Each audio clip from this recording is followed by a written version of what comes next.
Teacher gives homeless man a blanket. Next morning she is staying in a 5-star hotel in Dubai. Enjoy the story. Penna pulled the worn-out scarf tighter around her neck as the wind slashed across her cheeks, already red from the cold. Even through her gloves, her fingers ached as if they were freezing from the inside out. At 40, she never imagined she'd feel the same helplessness she once knew as a child, back when the school heating rarely worked and children brought hot water from home, in jars just to keep warm. The streets of Chicago had never seemed so unforgiving.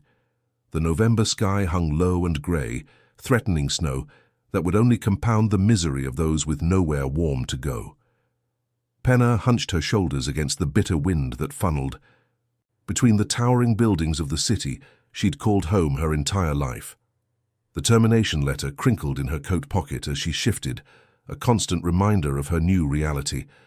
15 years of teaching at Lincoln Heights Elementary, dismissed with the hollow explanation that her methods do not align with the current pedagogical model, all because she refused to teach exclusively to standardized tests, because she organized field trips to museums and local businesses when the administration wanted students behind desks, because she encouraged her 5th graders to question and debate rather than memorize and regurgitate. Principal Harmon's words still rang in her ears. We need teachers who follow the curriculum to the letter, not free thinkers who disrupt the system. The memory made her stomach clench tighter than it already was from hunger. Penna had always lived modestly on her teacher's salary, finding creative ways to stretch each paycheck, but with Chicago's rising cost of living and the medical bills. From her mother's battle with cancer last year, her savings had dwindled to almost nothing. The small severance package wouldn't cover next month's rent, let alone utilities or food. She pushed open the door to Greta's Cafe, a small establishment where she used to grade papers on Sunday afternoons. The bell above the door jingled cheerfully, at odds with the heaviness in her heart. The familiar smell of freshly baked bread and cinnamon did nothing to soothe the tight knot in her stomach. She hadn't eaten since the day before, trying to make her groceries last until she figured out her next move. "Hey, Miss P," called Greta from behind the counter. "The usual?" Penna hesitated, mentally calculating how many quarters and dimes were left in her wallet. "Just a small coffee today, thanks." When she began counting coins onto the counter, Greta's expression shifted from friendly to concerned. The older woman silently wrote down the order and pushed the coins back toward Penna. "On the house. You look like you could use it." Pride made Penna want to refuse, but necessity won out. "Thank you," she whispered, sliding into a corner booth where she could nurse the coffee for as long as possible while she scanned job listings on her ancient laptop. 2 hours and 3 polite refills later, Penna reluctantly packed up her few belongings.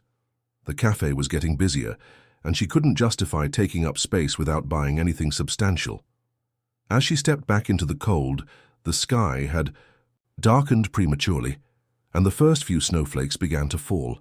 She pulled her threadbare coat tighter and started the long walk back to her apartment, taking the route through Garrison Park to avoid the crowded main streets.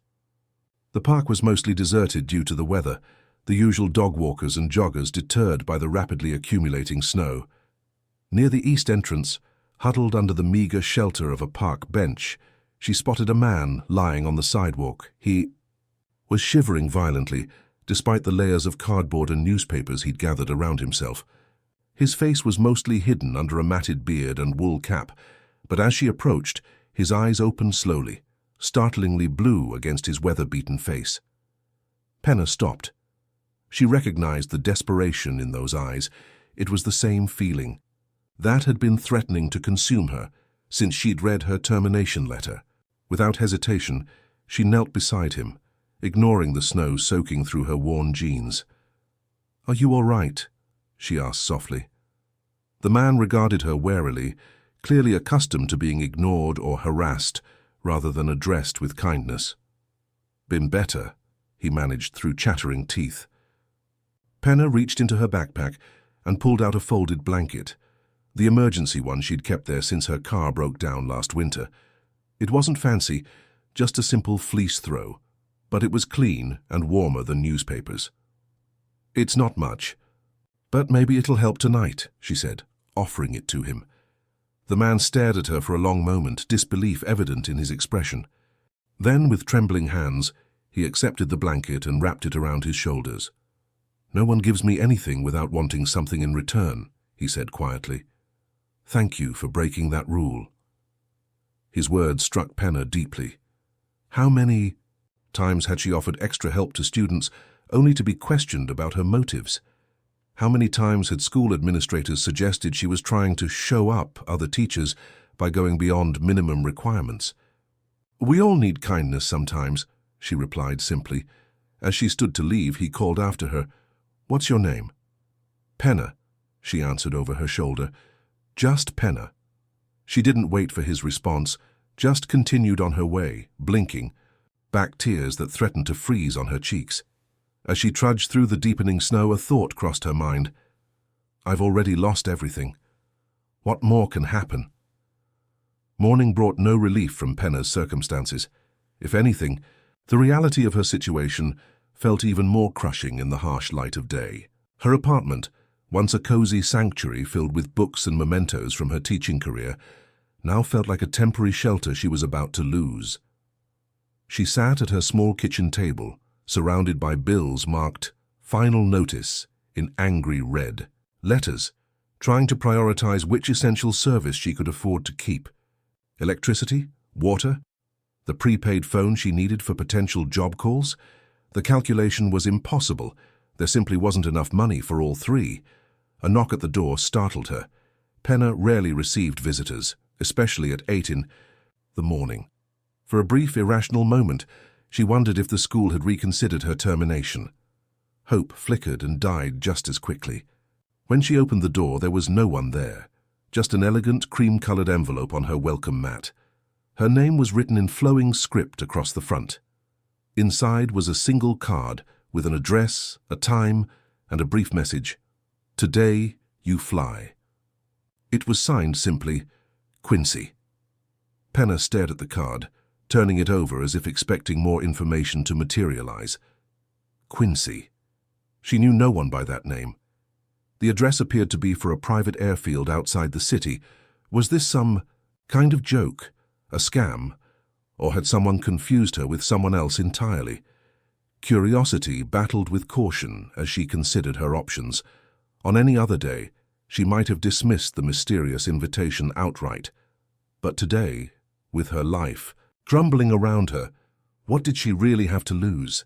At the appointed time, dressed in the best clothes she could assemble from her limited wardrobe, a navy blue blazer that had seen better days and her one pair of presentable slacks, Penna took the train to the outskirts of the city and then walked the last mile to the address.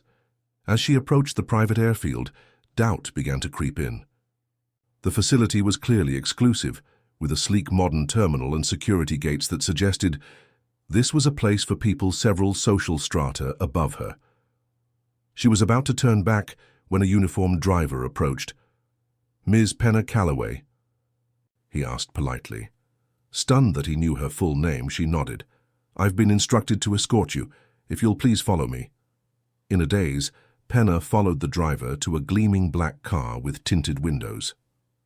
He opened the door for her as if she were someone important, someone who belonged in such surroundings.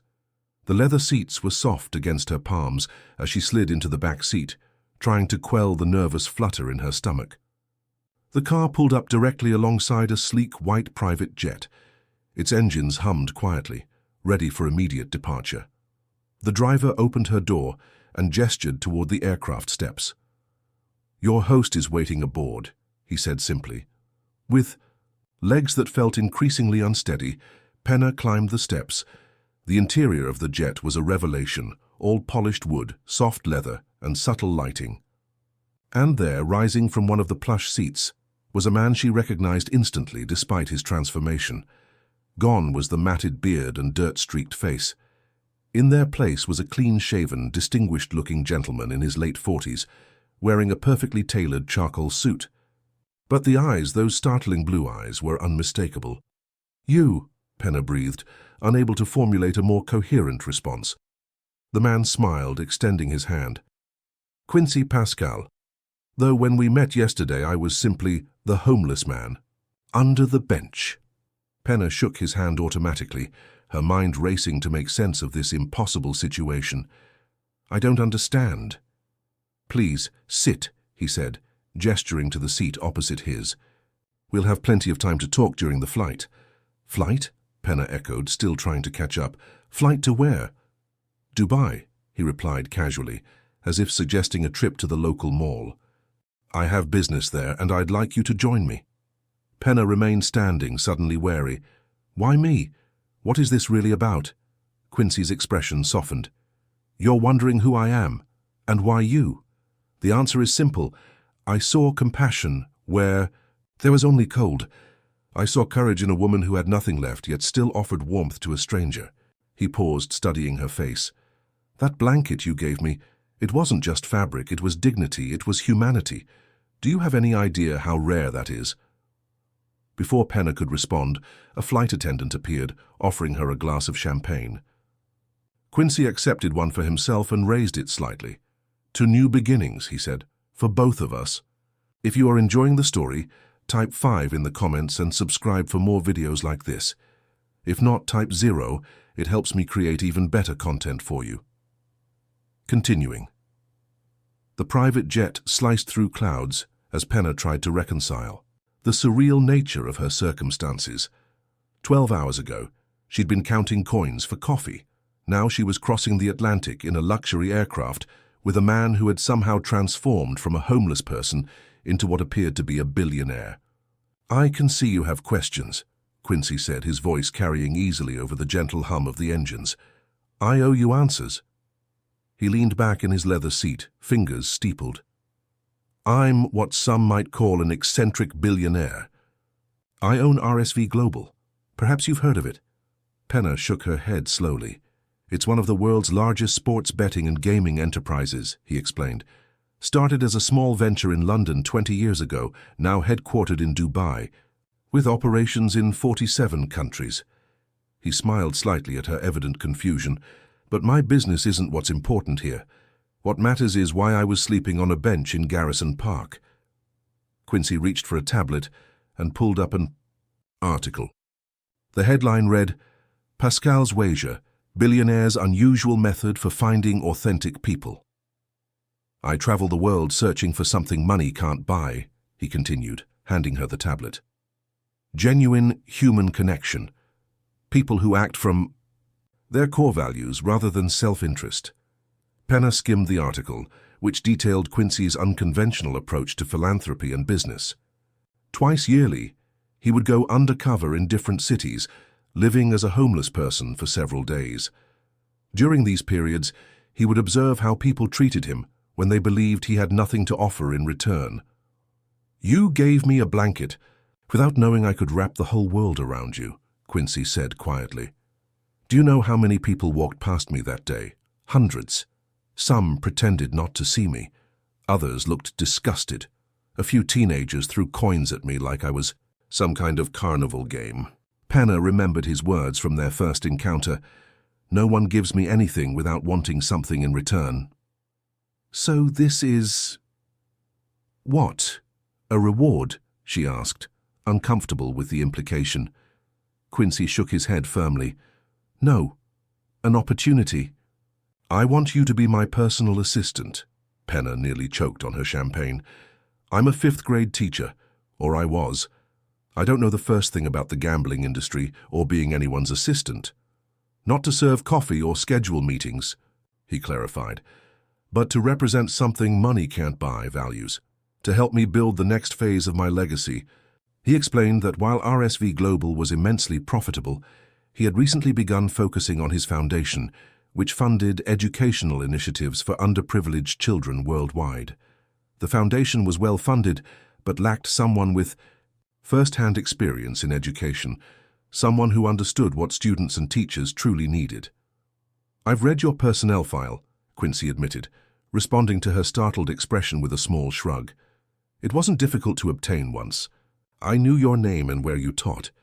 Your principal called you disruptive and nonconformist. Your students' parents called you transformative and inspiring. Your students themselves showed remarkable improvements in critical thinking skills." Penna's throat tightened. "Those Kids deserved more than test preparation. Exactly, Quincy agreed emphatically. And millions more like them deserve the same. I have the resources to make that happen. What I need is someone who knows how to implement it effectively, someone with both compassion and backbone. He handed her a contract. The position comes with a substantial salary, housing in Dubai, and complete medical coverage. More importantly, it comes with the freedom to help shape educational opportunities for children who might otherwise fall.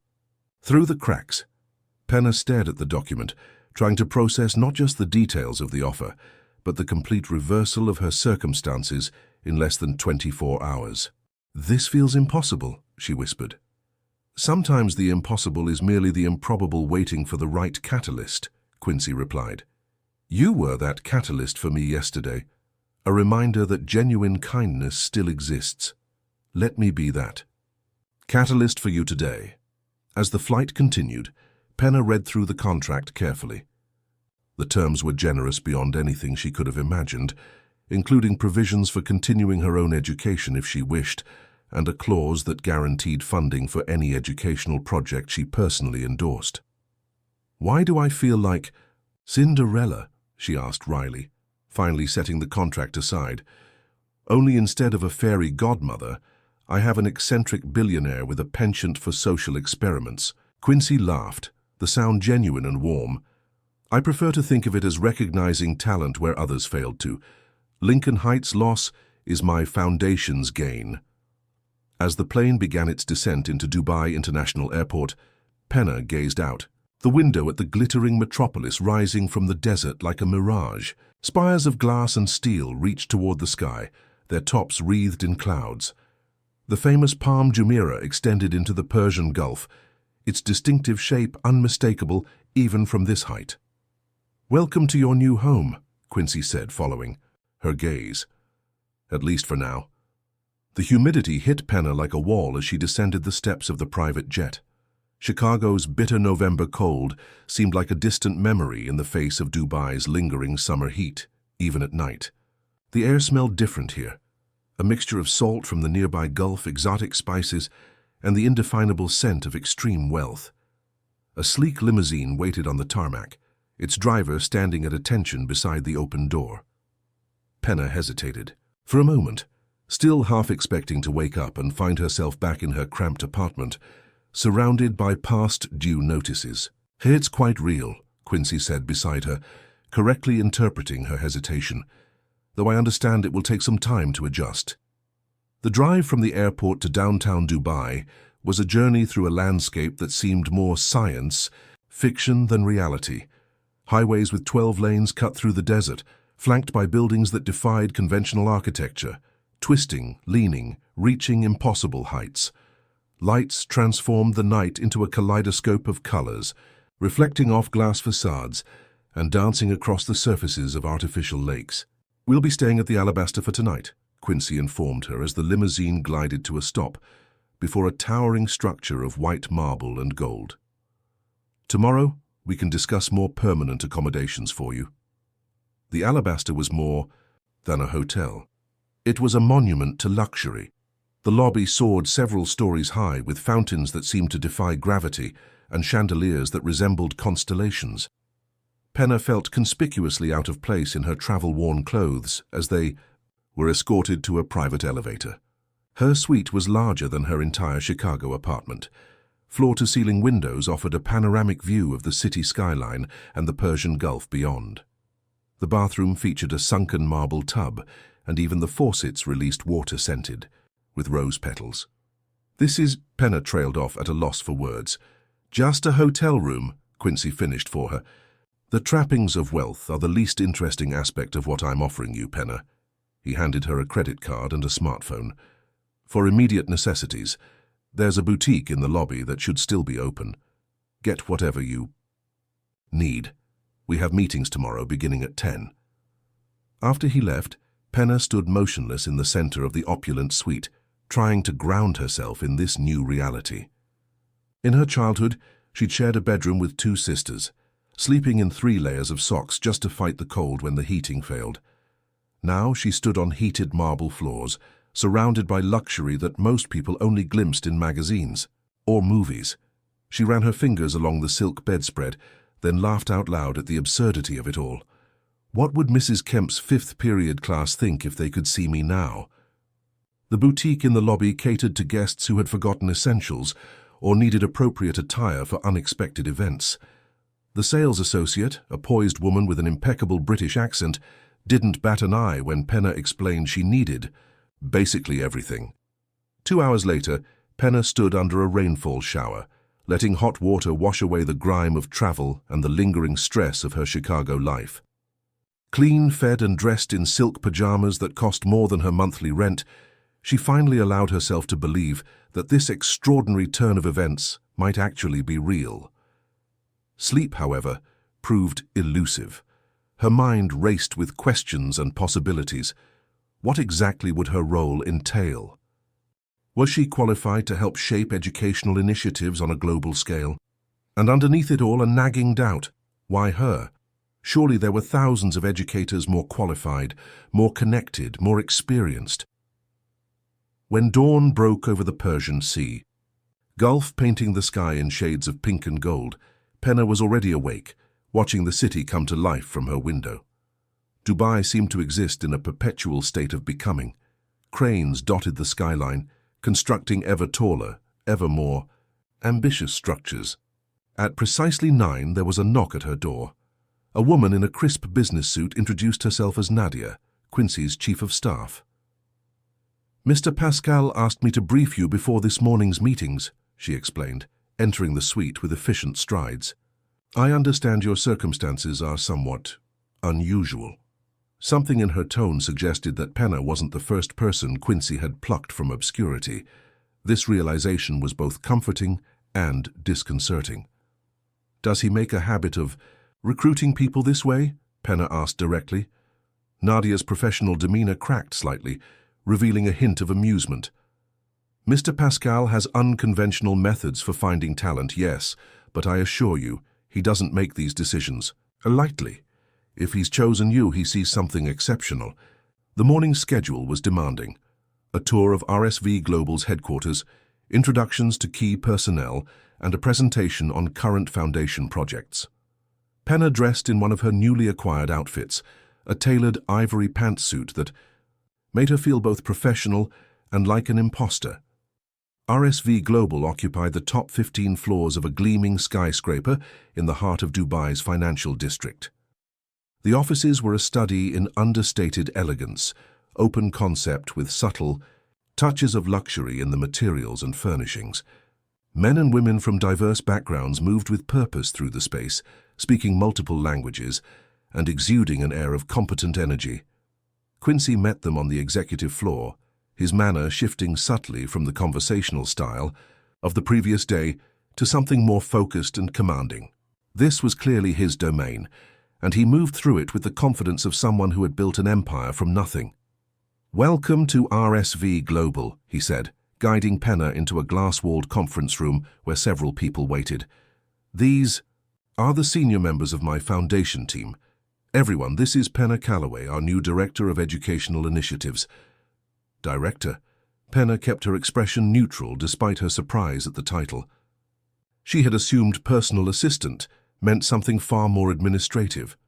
As introductions were made, Penna felt the weight of evaluating gazes. These were accomplished professionals with impressive credentials: Harvard, Oxford, UNESCO, UNICEF.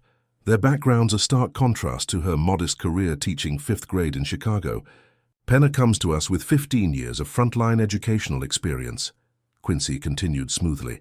"She understands what works in real classrooms with real children, knowledge that is often lacking in theoretical approaches to education. Reform." The meeting proceeded with presentations on current projects, literacy programs in Southeast Asia, STEM initiatives in Africa, teacher training in South America. The scale was staggering, the potential impact humbling. As the final presentation concluded, Quincy turned to Penna. "Your thoughts?" All eyes turned to her, expectant. This was clearly a test, one that would establish her credibility or confirm their probable suspicions that she was out of her depth. Penna took a deep breath. "These are impressive programs," she began carefully, But I notice they're all implemented from the top down, designed here and exported there. I wonder how much input comes from the communities they serve." A charged silence followed her question. She had challenged their entire methodology in her first meeting. Out of the corner of her eye, she saw Quincy's lips curve into a slight smile. "That's precisely the perspective we've been missing," he said, his approval evident. "Which is why, starting next week, Penna will be leading a listening tour of our program sites. I want first-hand assessments of what's working, what isn't, and how we can better serve the children and teachers in these communities." The announcement seemed to take everyone by surprise, including Nadia, who made a valiant attempt to hide her dismay behind a professional smile. "Sir, the logistics for such a tour would take weeks to arrange," she protested gently. "Then you have 7 days," Quincy replied with finality. "Penna needs to see our work on the ground, not just in PowerPoint presentations." As the meeting adjourned, Penna felt a complex mixture of emotions: excitement at the prospect of visiting programs around the world, anxiety about her qualifications, and a growing suspicion that Quincy was using her as a catalyst for changes he already wanted to make. What had she gotten herself into? And more importantly, could she rise to the occasion? But as she looked back at the Chicago teacher, who had counted coins for coffee just 2 days ago, a new emotion surfaced: determination.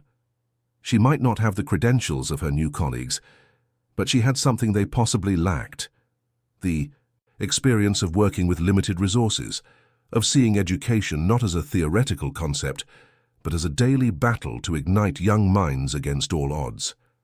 If Quincy wanted that perspective, she would give it to him, unvarnished and honest. Because beyond the luxury and the shock of her circumstances, the Foundation's mission aligned perfectly with her own, giving children the tools to think critically and chart their own paths, regardless of where they started. As the team filed out, Quincy held her back with a light touch on her elbow. "You're wondering if you belong here," he said once they were alone. "You do. That question about community input? Not one of these highly paid experts has asked it in the 3 years since we launched these programs." He looked at her with those penetrating blue eyes that had first connected with her from beneath a park bench. "Don't lose that perspective, Penna. It's why you're here." What would her former students think if they could see her now? The teacher who encouraged them to question everything, now preparing to travel the world to ensure other children had similar opportunities. Would they recognize the same Ms. Calloway who had fought for their right to learn through experience rather than mere memorization? As night fell over Dubai, Penna stood on her hotel balcony, the city spread before her like a carpet of stars. In the distance, the world's tallest building pierced the heavens, its spire disappearing into low-hanging clouds. Tomorrow would bring more meetings, more challenges, more opportunities to prove herself. But for now, in this suspended moment, between her old life and whatever lay ahead, Penna allowed herself to feel something she hadn't experienced in years: hope. Not just for herself, but for all the children whose lives she might now have the power to influence. Yet even as this exhilarating thought filled her with purpose, a question lingered. How long before the fairy tale ended? How long before Quincy? Pascal realized she wasn't the educational visionary he imagined her to be. Will a former public school teacher find her voice among global elites? Can Penna truly transform education for children around the world, or will her past insecurities prevent her from embracing this unexpected opportunity? The answers await as her journey continues. The first week in Dubai passed in a whirlwind of meetings, briefings, and preparations for the upcoming tour of the Foundation's international programs. Penna's days were filled with absorbing vast amounts of information, from detailed reports on literacy rates in rural Cambodia to statistical analyses of STEM program outcomes in Kenyan schools. Her evenings were spent in a luxury apartment Quincy had arranged for her in one of Dubai's exclusive residential towers. Despite the opulence surrounding her, Penna maintained a teacher's pragmatism. She converted one of the apartment's 3 bedrooms into a makeshift office, spreading documents across the floor in a system that would have been familiar to her 5th-grade students, color-coded, categorized, and annotated with sticky notes containing her observations and questions. It was in this room, surrounded by paper forests of data, that Penna began to notice patterns the Foundation's experts had missed. Programs with similar goals yielded wildly different results in different regions. Success seemed less correlated with funding levels than with how initiatives were integrated into existing community structures. On the fifth day, she requested a meeting with Quincy. His assistant initially tried to schedule it for the following week, but when Penna mentioned she had concerns about the Foundation's approach, she found herself in his office within the hour. "I hope this isn't about the tour," he said as she entered, not looking up from his computer. "Nadia tells me you've been resistant to some of the planned events." "It's not resistance," Penna clarified, taking a seat across from him. "It's prioritization. The itinerary includes too many photo opportunities and not enough classroom time." This got his attention. He leaned back in his chair, studying her with those perceptive blue eyes. "Go on." "I've been reviewing the data," she continued, placing a tablet on his desk.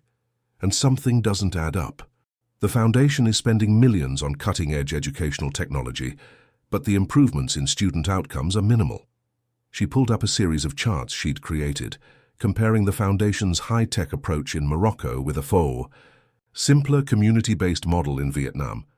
The Vietnam project costs a fraction of the Morocco initiative, but shows 3 times the improvement in core literacy skills. Quincy examined the data, his expression thoughtful. "What's the difference?" "In Vietnam, we partnered with local educators who adapted our resources to their cultural context. In Morocco, we essentially dropped technology into classrooms, without sufficient teacher training or cultural adaptation." Penna paused, wondering if she was overstepping. "We're imposing Western educational models without considering indigenous knowledge systems." For a long moment, Quincy was silent, scrolling through her analysis. When he finally looked up, his expression was unreadable. "You've been here less than a week." Penna felt her confidence waver. "I'm sorry if I've spoken out of turn." "No," he interrupted, a slow smile spreading across his face. "That's not what I meant. I'm impressed. My team of PhDs and policy experts has been collecting this data for years, and none of them spotted this pattern." Relief washed over her. "I'm just looking at it with fresh eyes."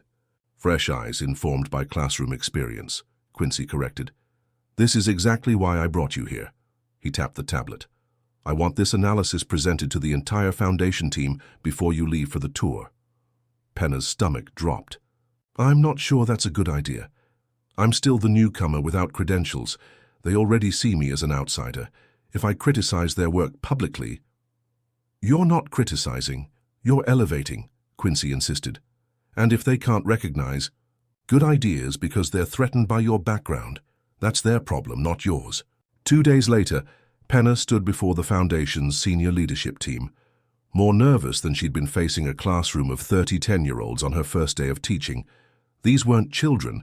They were accomplished professionals with advanced degrees and years of experience in international development.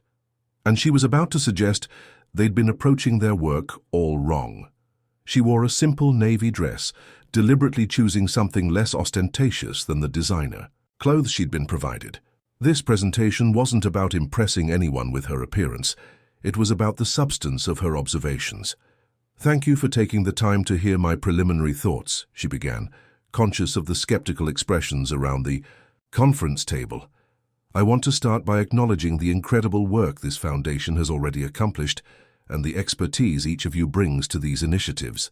From there, she methodically presented her findings, using concrete examples from their own data to illustrate how community integration drastically improved outcomes regardless of technology investment.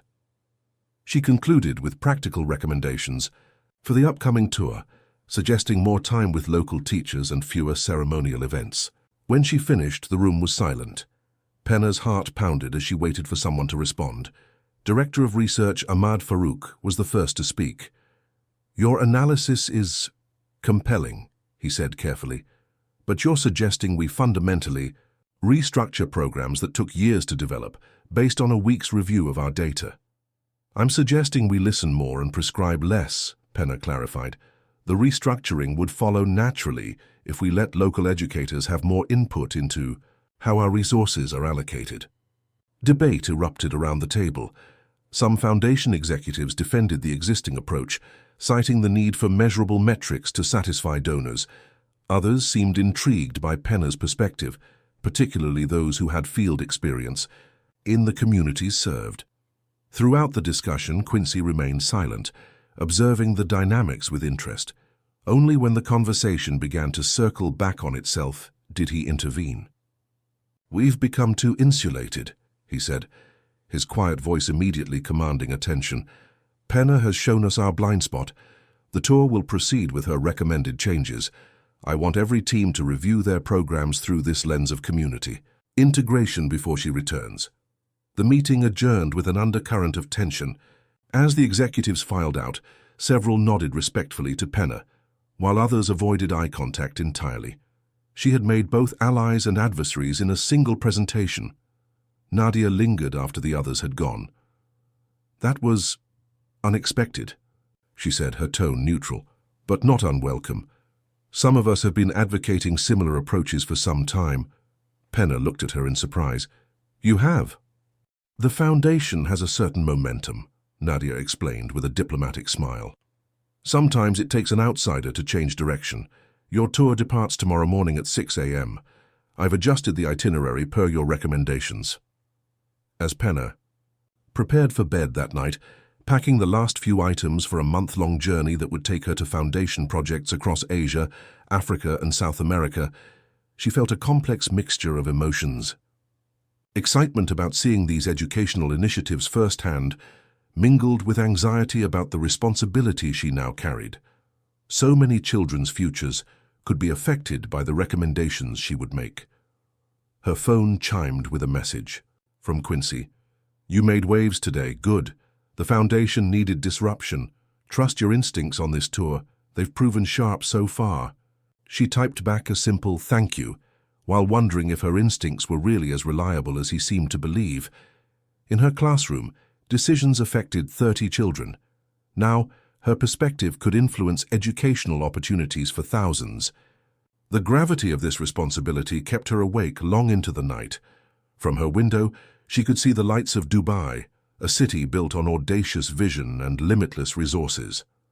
But as any teacher knows, the most valuable resource in education isn't money, it's understanding how children actually learn.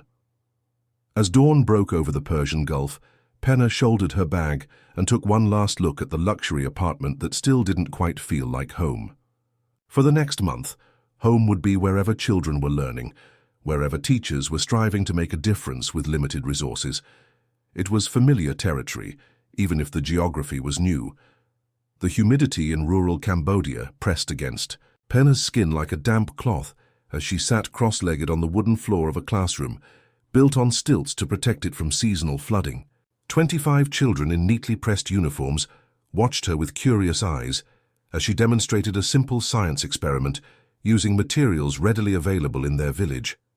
No fancy technology, no expensive equipment, just ingenuity and engagement. This was the third week of her tour, and the pattern she'd identified in Dubai was only becoming more evident. The Foundation's most successful programs were those that built upon existing community strengths rather than imposing external solutions. "They understand now," said Sokka, the local teacher, as they watched the children work in small groups replicating the experiment with visible excitement. Before, with the tablets, they memorized answers but didn't understand the questions. Now they asked their own questions. Penna nodded, making notes in the journal she'd been keeping throughout her journey. It was filled with observations, conversations with local educators, and sketches of classroom setups that fostered collaborative learning despite limited resources.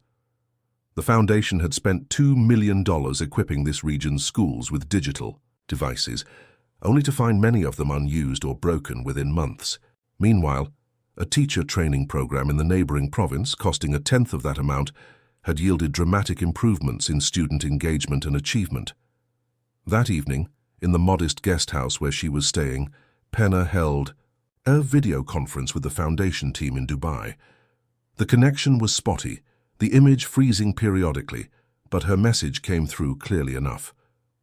"The technology isn't the problem," she explained, showing them video clips she'd recorded that day. It's how we're implementing it. These teachers need training and support before they need devices.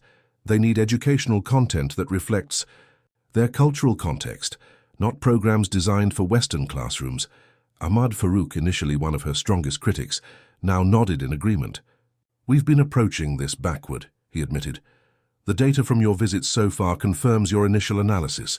We're already restructuring the Thailand and Malaysia programs based on your recommendations. Satisfaction warmed Penna's chest, though she was careful not to let it show too prominently. These weren't victories to celebrate, but steps toward a more effective approach, one that might genuinely improve educational outcomes for children who needed it most. After the call ended, she stepped outside into the humid night. Stars peeked through gaps in the cloud cover, and the chorus of insects created a symphonic backdrop to her thoughts. This small village, with its dirt roads and intermittent electricity, was worlds away from the gleaming towers of Dubai. Yet here, amid what many would consider poverty, she'd witnessed educational practices that prestigious private schools in America would envy. Her phone buzzed with a message from Quincy. Nadia tells me you're revolutionizing our approach, not surprised. When you're ready to move to the African programs, let me know. I may join you for that leg. Penna smiled, feeling a strange mixture of pride and uncertainty. 3 weeks ago, she'd been an unemployed teacher with no prospects. Now her observations were reshaping multi-million-dollar international programs. The responsibility was enormous, but for the first time since leaving Chicago, she felt she was exactly where she belonged. As she prepared for bed that night, a different message arrived, this one from Lydia Chen, a foundation administrator who had been openly skeptical during Penna's presentation in Dubai. I thought you were an interloper, the message read. Now I see you were the fresh perspective we needed. The board has approved a complete restructuring of our implementation strategy based on your preliminary findings. Don't let it go to your head. Penna laughed softly at the grudging acknowledgement. She understood Lydia's initial resistance after all. Who was this unheralded teacher to challenge years of carefully developed methodology? But education had never been about credentials or titles for Penna. It was about what worked for children, what lit the spark of curiosity in their eyes, what gave them tools to change their own lives. As she drifted towards sleep, one thought circled in her mind. What if she could create a teacher exchange program, bringing educators from these communities to share their knowledge with American teachers, and vice versa? The possibilities were expanding with each day of her journey. Tomorrow would take her to a remote village in northern Laos, where foundation-funded mobile libraries were bringing books to communities without schools. She wondered what she would learn there, what innovative practices she might discover, what connections she might forge. The uncertainty that had once terrified her now felt exhilarating. Each new day brought challenges, yes, but also opportunities to make a difference on a scale she'd never imagined possible. As the monsoon rain began its nightly percussion on the tin roof above her head, Penna fell asleep, with a sense of purpose stronger than any she'd felt since her first days of teaching, before standardized tests and administrative constraints had begun to dim her passion. Halfway around the world from everything familiar, she had found her way back to what mattered most. Will Penna's unconventional methods continue to win over the Foundation's skeptics? What surprising discovery awaits her in Laos that could change everything? And why is Quincy suddenly interested in joining her in Africa? The journey has only just begun. The rural village in northern Laos proved to be a turning point. Unlike the Cambodian schools, where Penna had found promising practices despite infrastructure challenges, this community had virtually no educational resources at all, except for a mobile library that visited once a month.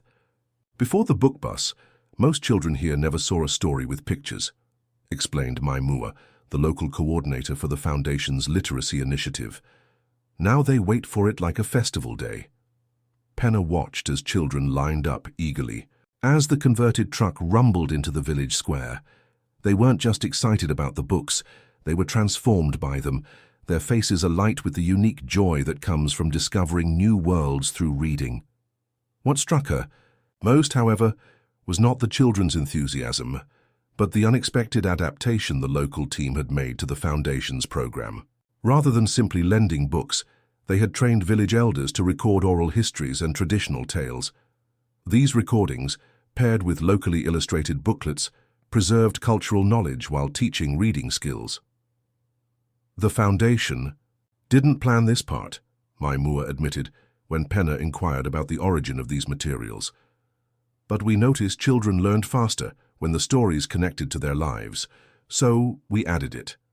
That night in her tent, the village was too remote for even a modest guest house, Penna made an entry in her journal that would ultimately reshape the Foundation's entire approach. The most successful elements of our programs are often not what we designed but what local communities adapted to fit their needs. Our role should not be to direct, but to enable, providing resources and support for locally driven solutions rather than imposing our vision of education. She sent a condensed version of this observation to Quincy, not expecting an immediate response given the time difference. To her surprise, her phone rang minutes later. "You've just articulated what I've been trying to put into words for years," Quincy said without preamble. "This is exactly why I brought you on. You see what my experts miss, because they're too invested in their own expertise." His voice carried an intensity she hadn't heard before. "I'm making arrangements to meet you in Nairobi next week. What you're discovering changes everything, not just for the Foundation, but potentially for how international development is approached overall." The call left Penna both energized and slightly bewildered. Quincy's reaction seemed disproportionate to what she considered a relatively simple observation. Yes, it challenged conventional top-down approaches to educational aid, but was it really revolutionary enough to warrant his personal intervention? 2 days later, as her small chartered plane prepared to depart Laos for Thailand, she received a cryptic email from Nadia. "Be prepared. Board members joining QP in Nairobi. Your findings have stirred significant interest. And controversy." Controversy. Penna reread the message, trying to discern its implications. She'd been focused on improving educational outcomes, not creating political waves within the Foundation. What exactly had she stumbled into? The answer began to take shape during her brief stopover in Bangkok. While waiting for her connection to Johannesburg, she used the reliable airport Wi-Fi to research news about the Pascal Foundation. The results were illuminating. Recent articles revealed an internal debate about the Foundation's future direction. Some board members advocated for more technology-focused interventions, sleek, measurable programs that appealed to corporate donors and produced quantifiable metrics. Others pushed for community-based approaches that were harder to standardize but potentially more effective. Quincy had apparently been caught in the middle, trying to balance competing visions while maintaining donor confidence. Penna's findings provided ammunition for the community-focused faction, evidence that respecting local knowledge and promoting adaptability yielded better results than imposing standardized solutions. No wonder some board members wanted to meet her. Her data could tip the balance in a multi-million-dollar strategic decision. As her plane soared over the Indian Ocean toward Africa, Penna felt a weight of responsibility settle on her shoulders. She had entered this role believing she would simply help improve existing programs. Now she found herself at the center of a fundamental debate about international aid philosophy. When she landed in Johannesburg for her overnight connection to Nairobi, another message awaited her, this one from Ahmad Farouk. "Your Cambodia and Laos reports have been circulated to all board members. Opinions divided. Some question methodology, others hailing as breakthrough. Be prepared to defend your conclusions." Defend her conclusions? To a board of international development experts and billionaire philanthropists? Penna felt a flutter of panic. She was a fifth-grade teacher from Chicago, not a policy analyst or research scientist. Her observations were based on classroom experience and common sense, not rigorous academic methodology. She spent the night in her airport hotel room preparing as best she could, organizing her notes and photos, reviewing the data she'd collected. By morning, she'd crafted a presentation that she hoped would convey the simple truth she'd discovered. Education worked best when it built upon, rather than replaced, existing community strengths. The Foundation's private jet was waiting when she arrived in Nairobi. Quincy greeted her at the airfield, his usual composed demeanor replaced by barely contained excitement. "You've started something remarkable," he said as they drove toward the city center. "The board rarely agrees on anything, but your reports have everyone talking. Half think you're undermining years of carefully developed strategy. Half think you're revealing why that strategy hasn't produced the results we expected." "And where do you stand?" Penna asked cautiously. Quincy's blue eyes, the same ones that had first connected with her from beneath a park bench, regarded her with unexpected intensity. "I think you're the catalyst for a change I've wanted to make for years, but lacked the evidence to justify." He handed her a tablet with a draft document titled The Pascal Paradigm, Community-Centered Development for the 21st Century. "This is based on your observations," he explained. "A complete reimagining of how the Foundation operates. Less prescription from above, more support for solutions that emerge from below. I want you to present it to the board tomorrow." Penna stared at him in disbelief. "You want me to tell some of the wealthiest, most influential people in the world that they've been doing philanthropy wrong?" "Not wrong," Quincy corrected. "Incomplete. And yes, that's exactly what I want you to do. Because coming from me, it's just another billionaire's pet theory. Coming from you, someone who's been in classrooms from Chicago to Cambodia, it carries the weight of authentic experience."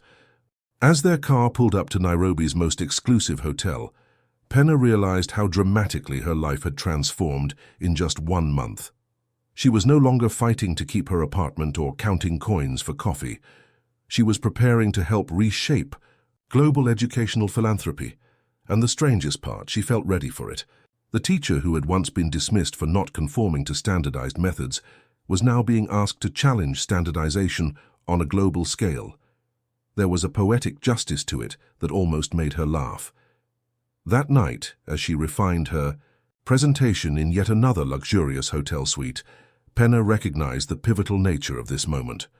Tomorrow would determine not just her future with the Foundation, but potentially the educational opportunities for millions of children around the world.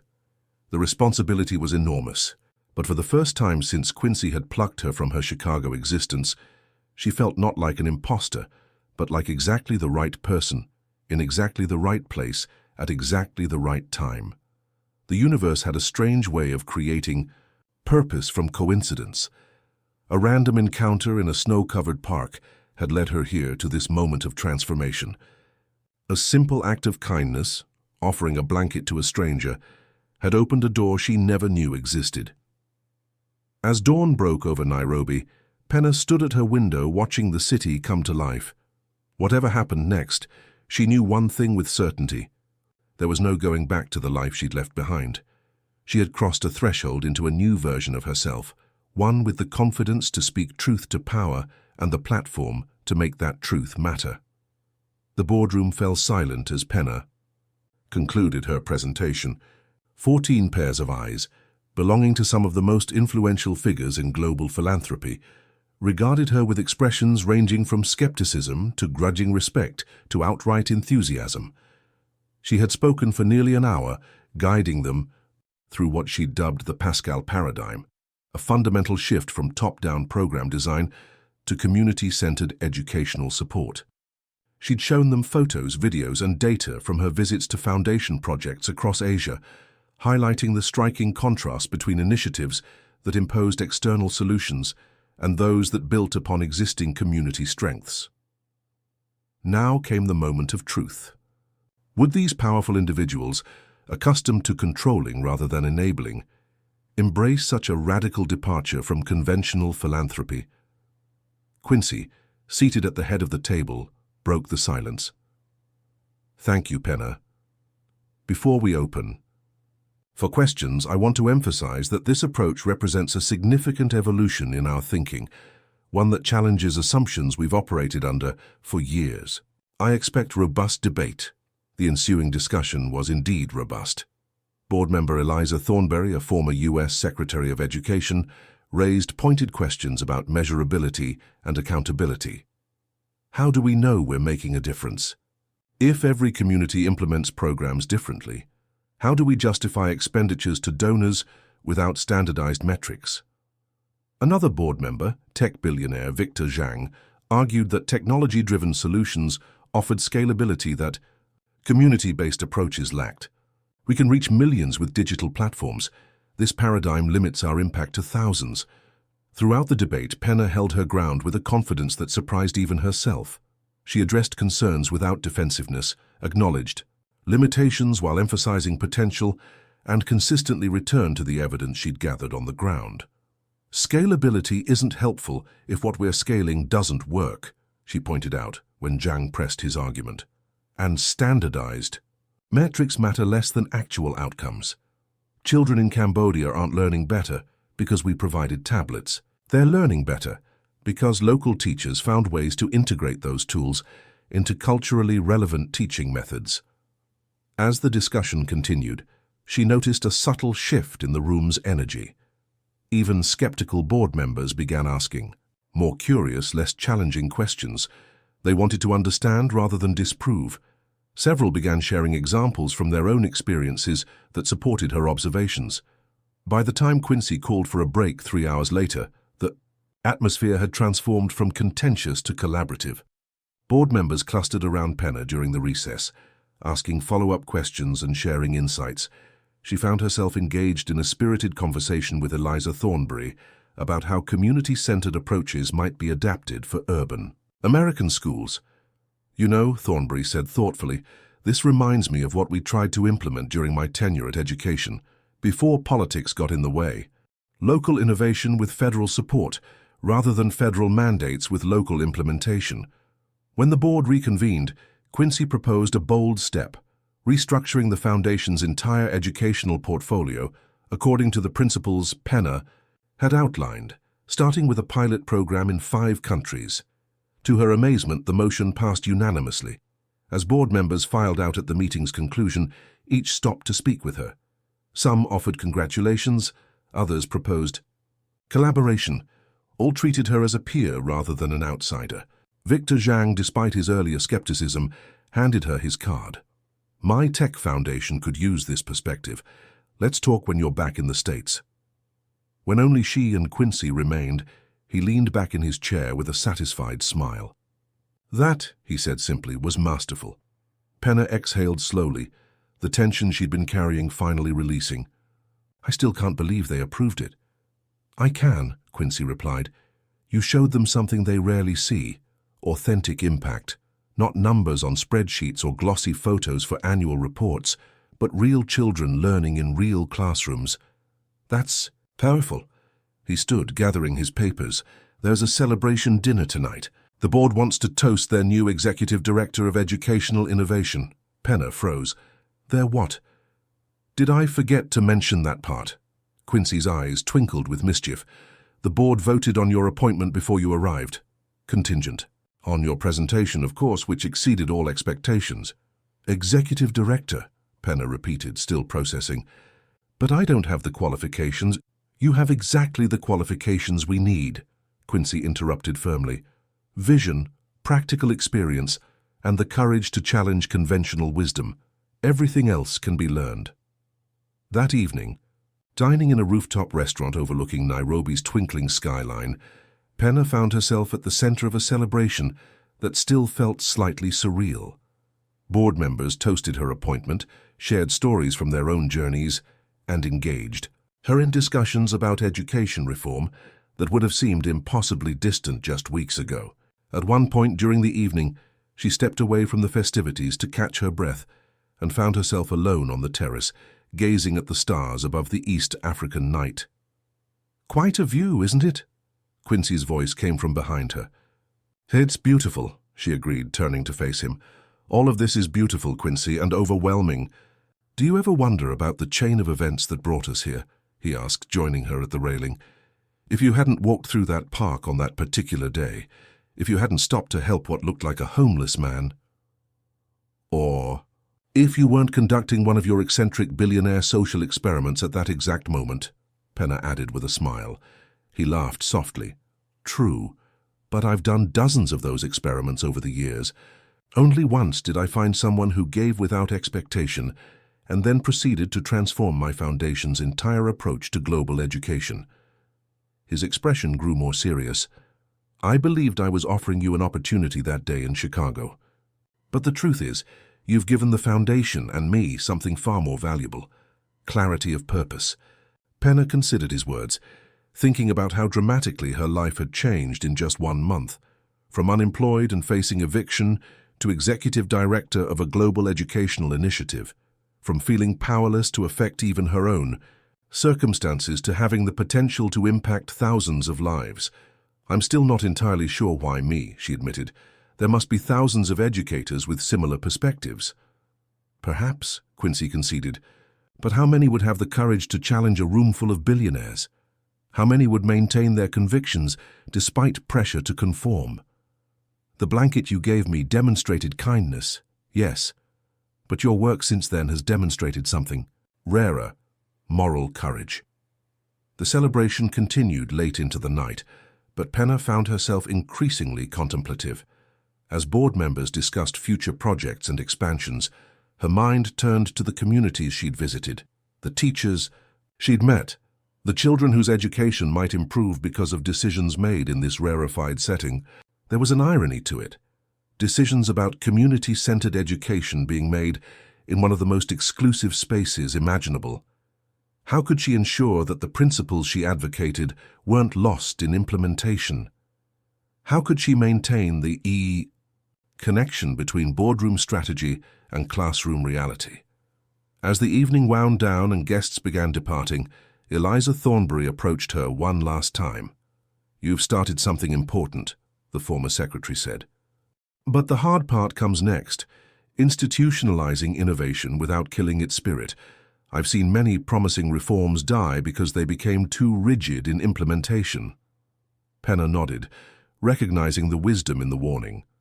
"I'm still learning how to navigate these waters." "You'll need allies," Thornberry advised, "not just at the top but throughout the organization and in the communities you serve. Change happens from multiple directions at once, not just from above." As Penna returned to her hotel suite that night, her new title and responsibilities settling onto her shoulders, she found herself thinking about her former students in Chicago. What would they make of Ms. Calloway now? Would they recognize the teacher who had encouraged them to question authority and think for themselves in this new role of authority? She hoped so, because despite the luxury surrounding her and the influential circles she now moved in, she remained at heart a teacher committed to one simple principle: education should empower, not conform. Have you ever experienced a surprising turn of events that completely changed your life trajectory? A small act of kindness or chance encounter that led to something far bigger than you could have imagined? Share your story in the comments. 6 months later, Penna stood before a different audience. 60 educators from 20 countries gathered in a conference center outside Barcelona for the Foundation's first community-centered education summit.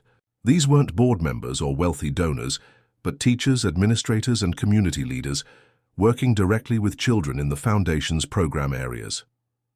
"Welcome to what I hope will be the first of many such gatherings," she began, feeling more comfortable in this role than she had initially imagined possible.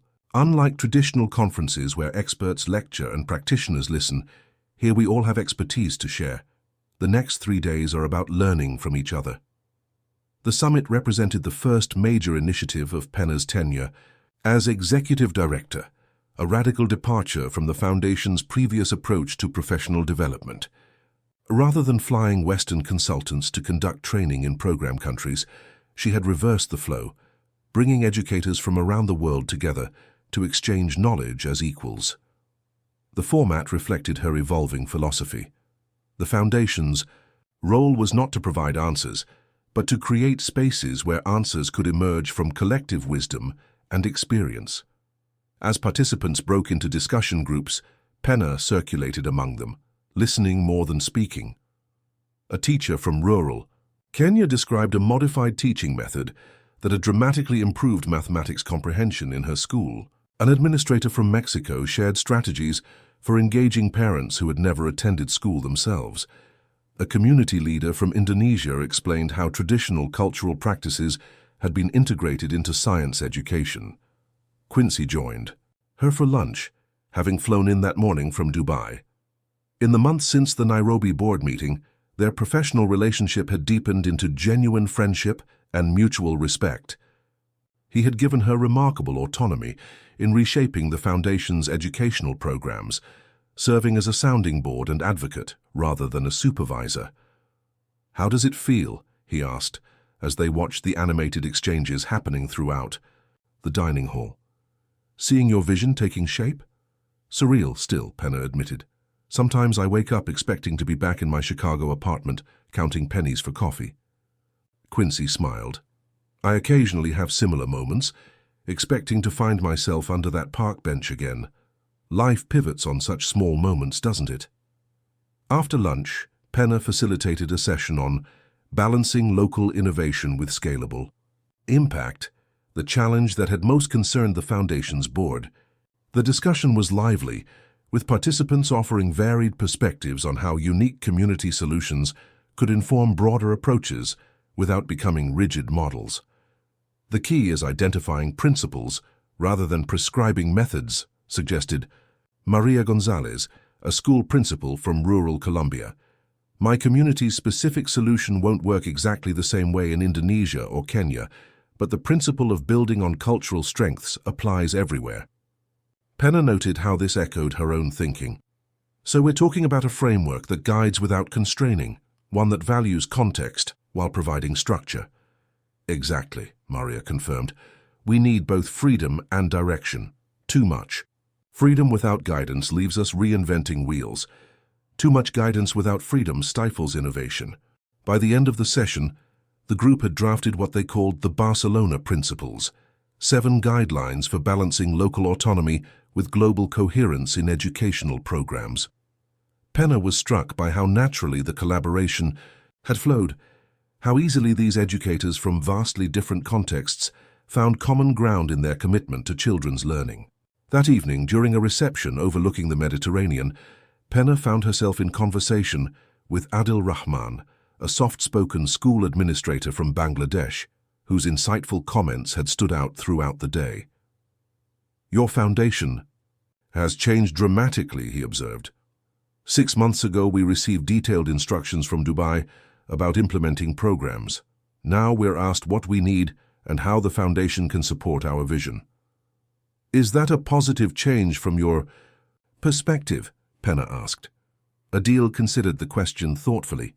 "Mostly, yes, it respects our knowledge and agency, but it also requires more from us, more leadership, more vision, more responsibility. Some find this challenging after years of following directives." His observation gave Penna pause. In her enthusiasm for community-centered approaches, had she overlooked the transitional challenges for those accustomed to more structured relationships with the Foundation? "What would help make the transition easier?" she asked. "Perhaps a more gradual shift," Adil suggested, "and clearer communication about why the approach is changing. Some wonder if this is just another Western trend that will reverse itself in a few years when a new theory becomes fashionable." Penna winced at the criticism, recognizing its validity. "That's a fair concern. We haven't done enough to explain the reasoning behind these changes or to demonstrate long-term commitment. It would also help to see more faces like mine in leadership positions," Adil added gently. "If community-centered education truly values local knowledge, shouldn't the Foundation's leadership reflect that principle?" The conversation stayed with Penna long after the reception ended. Adil had highlighted a blind spot in her thinking, one that reflected her own unconscious biases despite her best intentions. The Foundation was asking communities to lead educational innovation while still maintaining a largely Western leadership structure. The contradiction was obvious once pointed out, yet she had missed it entirely. Back in her hotel room, she drafted an email to Quincy outlining a proposal for a leadership development pipeline that would identify promising educators in program communities and prepare them for senior roles within the Foundation. It would require significant investment and probably face resistance from some quarters, but it was essential for authentic organizational transformation. His response came within an hour. "This addresses a gap I've been concerned about as well. Draft. A formal proposal for the next board meeting. You have my full support.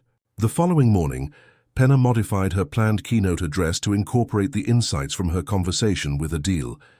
Instead of simply celebrating the Foundation's new direction, she acknowledged the challenges of transition and the work still needed to align the organization's structure with its stated values. Transformation is messy, she told the assembled educators. We'll make mistakes along the way. We'll discover our own blind spots and contradictions. What matters is our willingness to listen, learn, and adjust course when necessary. The transparency was rewarded with a standing ovation.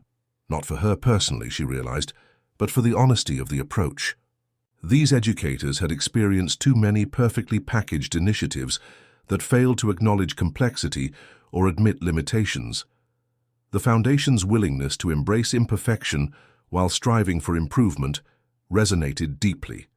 As the summit continued over the next 2 days, Penna found herself both teacher and student, leader and follower, expert and novice, shifting roles as contexts demanded. The flexibility felt natural, reminding her of classroom days when the most effective learning often happened when she stepped back and let students lead. On the final evening, as participants shared meals at small restaurants throughout Barcelona's Gothic quarter, Penna found herself dining with educators from 5 different countries.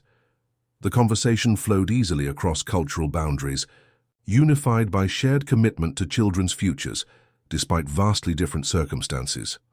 This is what education should be, remarked Nisreen, a teacher from Jordan, as they walked back to the hotel along lamplit streets. Not one voice instructing many, but many voices in conversation, each contributing unique perspective. That's beautiful, Penna replied, and exactly what we're trying to build. You know what's remarkable about this summit, Nisreen continued thoughtfully. For the first time in my experience with international organizations, I don't feel like a beneficiary being helped, but a colleague being valued. That distinction makes all the difference. As Penna prepared to return to Dubai the following day, she reflected on how far both she and the Foundation had come in just 6 months. The initial vision presented in Nairobi had evolved through implementation, becoming richer and more nuanced through contact with reality and diverse perspectives. And personally, the insecure teacher who had questioned her place in luxury hotels and boardrooms had found her footing. She moved now with greater confidence, not because she had all the answers, but because she had embraced the value of questions, of continuous learning rather than fixed certainty. Quincy met her at the airport in Dubai, eager to hear firsthand impressions of the summit.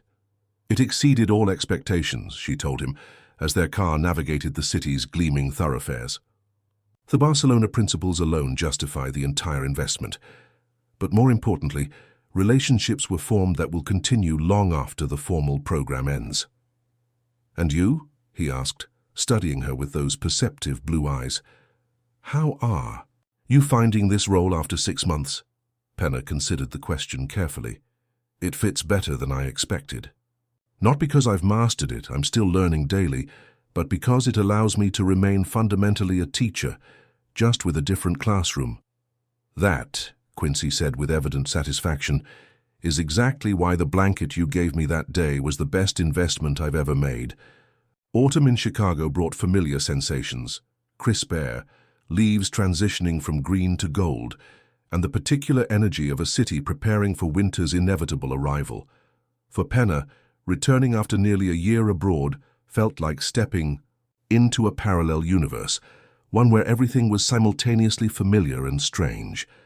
The purpose of her visit was twofold: to meet with American educational leaders interested in adapting the Foundation's community-centered approach for urban schools, and to address the graduating class at her former university's College of Education.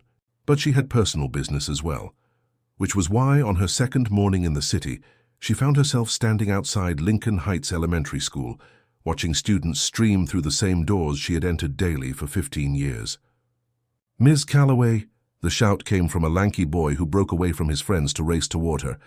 "You came back." Marcus Taylor had been in her final 5th grade class, a bright, curious child who had struggled with traditional instruction but thrived in her more flexible learning environment. Seeing him now, nearly a foot taller and on the cusp of adolescence, brought an unexpected lump to her throat. "Just visiting," she clarified as he skidded to a stop before her. "How's 6th grade?" "Boring," he declared with characteristic bluntness. "Mrs. Henson makes us do worksheets all day. Nobody gets to ask questions like in your class." More students recognized her, gathering in an excited cluster. Their questions came rapid-fire. Where had she been? Was she coming back to teach? Had she really been to Africa and Asia? Did she meet famous people? The commotion attracted the attention of administrators.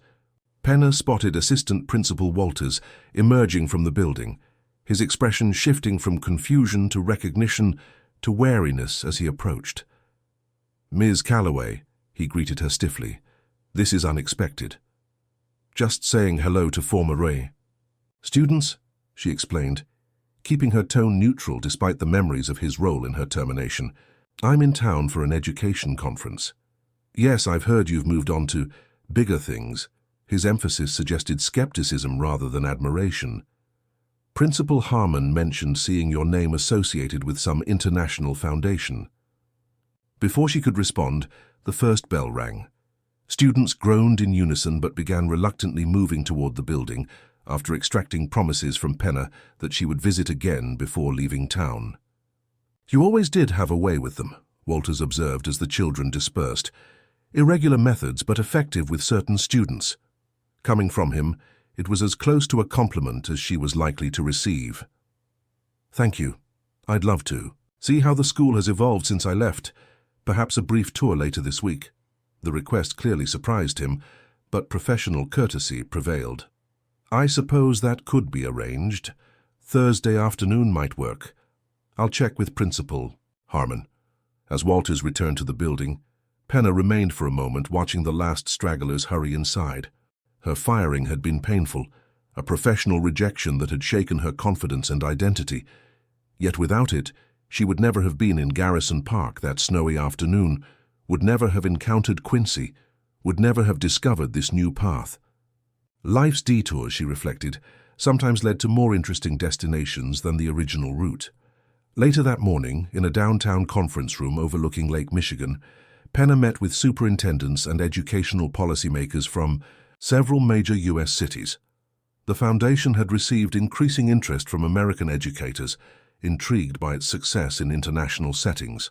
"The principal's transfer," Penna explained, addressing the group's skepticism about applying approaches from developing countries to American urban contexts. "The specific implementations will differ, but the core insight remains. Educational. Innovation works best when it emerges from and responds to the unique strengths and challenges of each community." "That sounds wonderful in theory," countered Chicago's deputy superintendent, "but we operate under state and federal mandates. Standardized testing, prescribed curricula, these limit our flexibility in ways that don't apply internationally." "True," Penna acknowledged. "The constraints differ, but I taught in Chicago classrooms for 15 years under those same constraints. Even within standardized systems, there's room for community voice and adaptive implementation." The conversation continued for hours, alternating between detailed policy discussions and broader philosophical debates about educational purpose. Throughout, Penna drew parallels between challenges faced by schools in Chicago's South Side and those in rural Cambodia or urban Kenya. Different contexts but similar needs for approaches that respected community knowledge and built student agency. By the meeting's conclusion, several districts had committed to pilot programs that would adapt the Foundation's community-centered framework to American settings. Not wholesale adoption, but thoughtful experimentation, exactly the approach Penna had come to advocate. That evening she dined with her former principal, Eleanor Jenkins, who had retired the year before Penna's termination. Their meeting place, a modest Italian restaurant near Jenkins' condo, contrasted sharply with the luxury establishments Penna had grown accustomed to over the past year. "I always knew you were destined for something beyond that classroom," Jenkins remarked after Penna described her current role, "though I admit, international education reformer wasn't on my bingo card." Penna laughed. It wasn't on mine either. Life takes unexpected turns. You seem different, the older woman observed, studying her former teacher with the perceptive gaze that had once intimidated new staff members. More assured. Though that suit probably costs more than a month of my retirement pension. Penna glanced down at her outfit, a tailored charcoal ensemble she'd selected without much thought that morning. After months of moving in circles where such attire was standard, she'd stopped noticing the transition in her wardrobe. The clothes are just part of the job, she said, feeling suddenly self-conscious.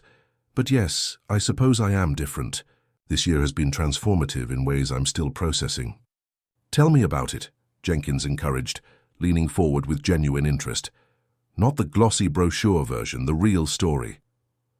Over pasta and wine, Penna shared the unvarnished journey, from the shock of her termination to the surreal encounter with Quincy, from her initial insecurities in Dubai to the growing confidence of finding purpose in this unexpected role. She described the communities she'd visited, the educators who had inspired her, and the evolving vision she was helping to shape. Jenkins listened attentively, occasionally asking pointed questions that revealed her sharp educational mind remained undiminished by retirement. When Penna concluded, the former principal nodded slowly. You always had this potential, she said finally. I saw it even when you couldn't. But potential needs the right conditions to flourish. Sometimes that means being uprooted from familiar soil. I'm grateful for the years at Lincoln Heights, Penna insisted. Everything I'm doing now builds on what I learned there.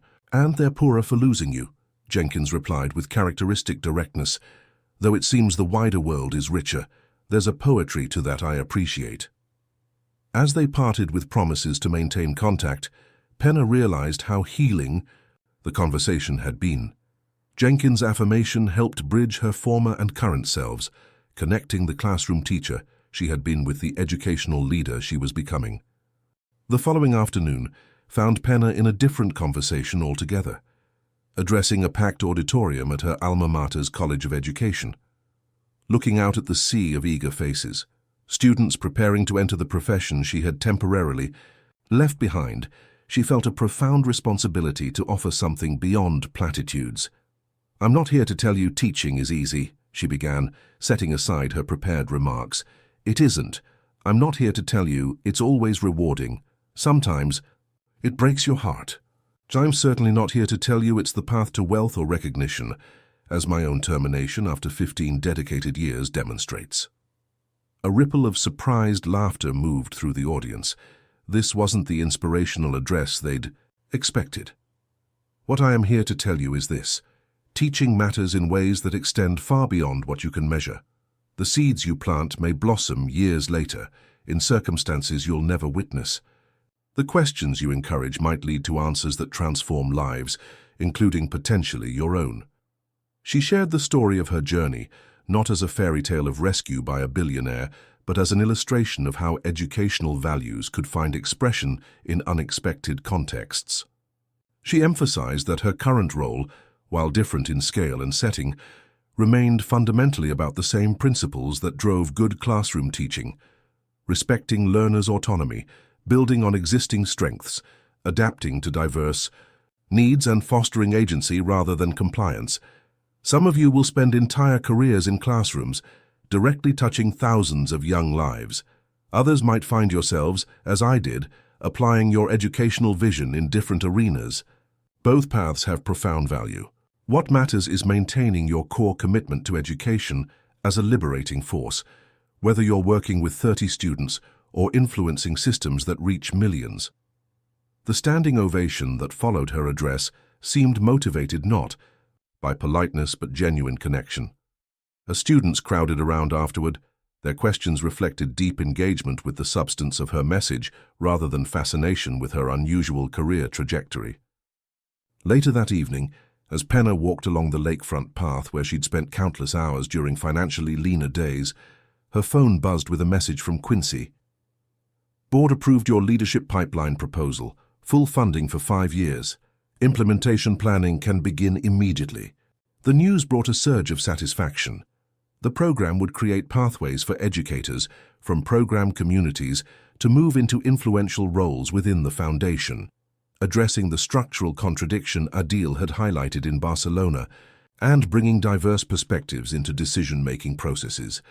As she watched the city lights reflect off Lake Michigan's dark surface, Penna felt a sense of integration, of past and present, local and global, personal and professional. The teacher, who had once struggled to afford coffee in Chicago, was now helping reshape educational opportunity worldwide. Yet her core values remained unchanged, merely finding expression on a larger canvas. Her visit to Lincoln Heights was scheduled for tomorrow. Would it provide similar closure or reopen old wounds? And what of her meeting with Principal Harmon, whose signature had appeared on her termination letter? Some circles remained to be completed before she returned to Dubai.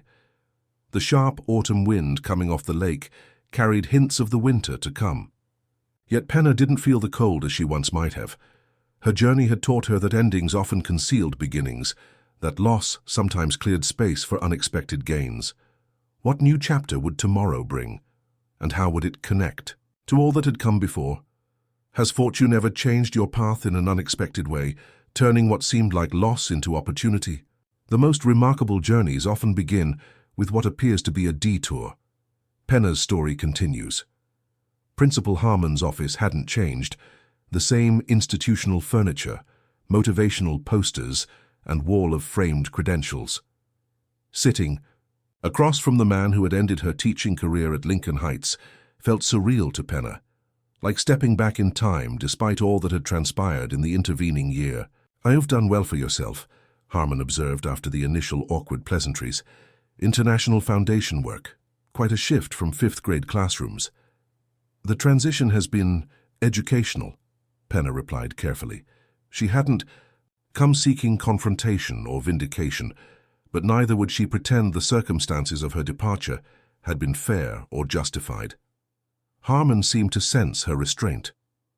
"I imagine you harbor some resentment about how things ended here." "I disagreed with the decision," Penna acknowledged. "I still believe students need more than test preparation to thrive in today's world. But I've come to recognize that our educational philosophies were fundamentally incompatible." "Perhaps," Harmon conceded with unexpected candor. "Though I'll admit, our test scores haven't improved as projected since your departure. Several parents have transferred their children to other schools. Your replacement has already resigned." The admission surprised Penna. She had anticipated defensiveness, not this hint of regret. "I didn't come to discuss the past," she said, shifting the conversation. "I'm here because the Pascal Foundation is launching an initiative to support innovation in American urban schools. Lincoln Heights serves a community that could benefit significantly. I wanted to personally extend an invitation for the school to apply." Harmon's expression registered surprise, followed by calculated interest. What exactly would this involve? Penna outlined the program: community-driven educational innovations supported by foundation resources, with minimal external mandates beyond basic accountability measures. The approach represented everything she had advocated for during her teaching tenure. "The irony isn't lost on me," Harmon said when she finished. "You're now in a position to offer what you once requested." "Life takes unexpected turns," Penna replied simply. "Sometimes a closed door leads to an open window." After their meeting concluded with Harmon's tentative agreement to submit an application, Assistant Principal Walters escorted Penna on a tour of the school. The building itself remained unchanged, but subtle differences in atmosphere were apparent to her experienced eye. More worksheets on classroom walls, fewer creative projects, a general sense of compliance rather than engagement. Several teachers greeted her enthusiastically, pulling her into classrooms to meet current students. "This is Ms. Calloway," they would announce. "She used to teach here before she became famous." The description made Penna uncomfortable, but she recognized the value in showing students that pathways existed beyond their immediate circumstances. She spoke briefly in each classroom about her international work, emphasizing how education connected communities across continents despite different contexts. In her former classroom, now occupied by a nervous first-year teacher named Ms. Porter, Penna felt a momentary pang of nostalgia. The room's physical features remained the same, but the learning environment she had carefully cultivated had been replaced by a more conventional, structured approach. "It's so intimidating following in your footsteps," Miss Porter confessed when the students were occupied with an assignment. "The kids still talk about your projects and field trips. I feel pressured to be creative, but the curriculum requirements don't leave much room for innovation." "Teaching is always a balance between requirements and possibilities," Penna replied, recognizing her younger self in the new teacher's frustration. "Find small spaces for student agency, even within structured lessons. Those moments often matter most." At the end of the tour, Penna requested a private meeting with Marcus and several other students from her final class. They gathered in the EIT library, their initial excitement giving way to more thoughtful conversation as she asked about their experiences since her departure. "School's just worksheets and tests now," lamented Zoe, a quiet girl who had blossomed during project-based lessons. "Nobody cares what we think about anything." "We're just supposed to memorize stuff and fill in bubbles," added Darnell, once an enthusiastic participant in class debates. "It's boring." Marcus, ever the group's unofficial leader, leaned forward earnestly. "When are you coming back to teach us, Ms. Calloway? We need you here." The question pierced Penna's heart. "My work has taken me in a different direction," she explained gently. "But that doesn't mean I've stopped caring about your education. In fact, I'm working to help schools like Lincoln Heights create more of the learning experiences you valued in our classroom." Their expressions reflected skepticism. Words and promises from adults had likely disappointed them before. Action, not intention, would matter to these perceptive young people. "Sometimes change has to come from outside the system," she continued, choosing her words carefully. "That's part of what I'm trying to do now. Create space for teachers like Ms. Porter to teach in ways that respect your intelligence and creativity." As the students returned to class, Penna remained in the library reflecting on the conversations. Her visit had reinforced both the importance of her current work and its limitations. Systemic change moved slowly, while children like Marcus needed engaging education now, not in some hypothetical future after policies evolved. That evening in her downtown hotel room, Penna placed a video call to Quincy. Despite the late hour in Dubai, he answered immediately, his face illuminated by soft light from an unseen source. "How was the prodigal teacher's return?" he asked, noting her pensive expression. "Complicated," she admitted. "The school hasn't improved without me. That should feel vindicating, but mostly feels sad. The students from my former class are disengaged. The new teacher is struggling against the same constraints I faced." She described the day's experiences, including her offer to include Lincoln Heights in the Foundation's New American Initiative.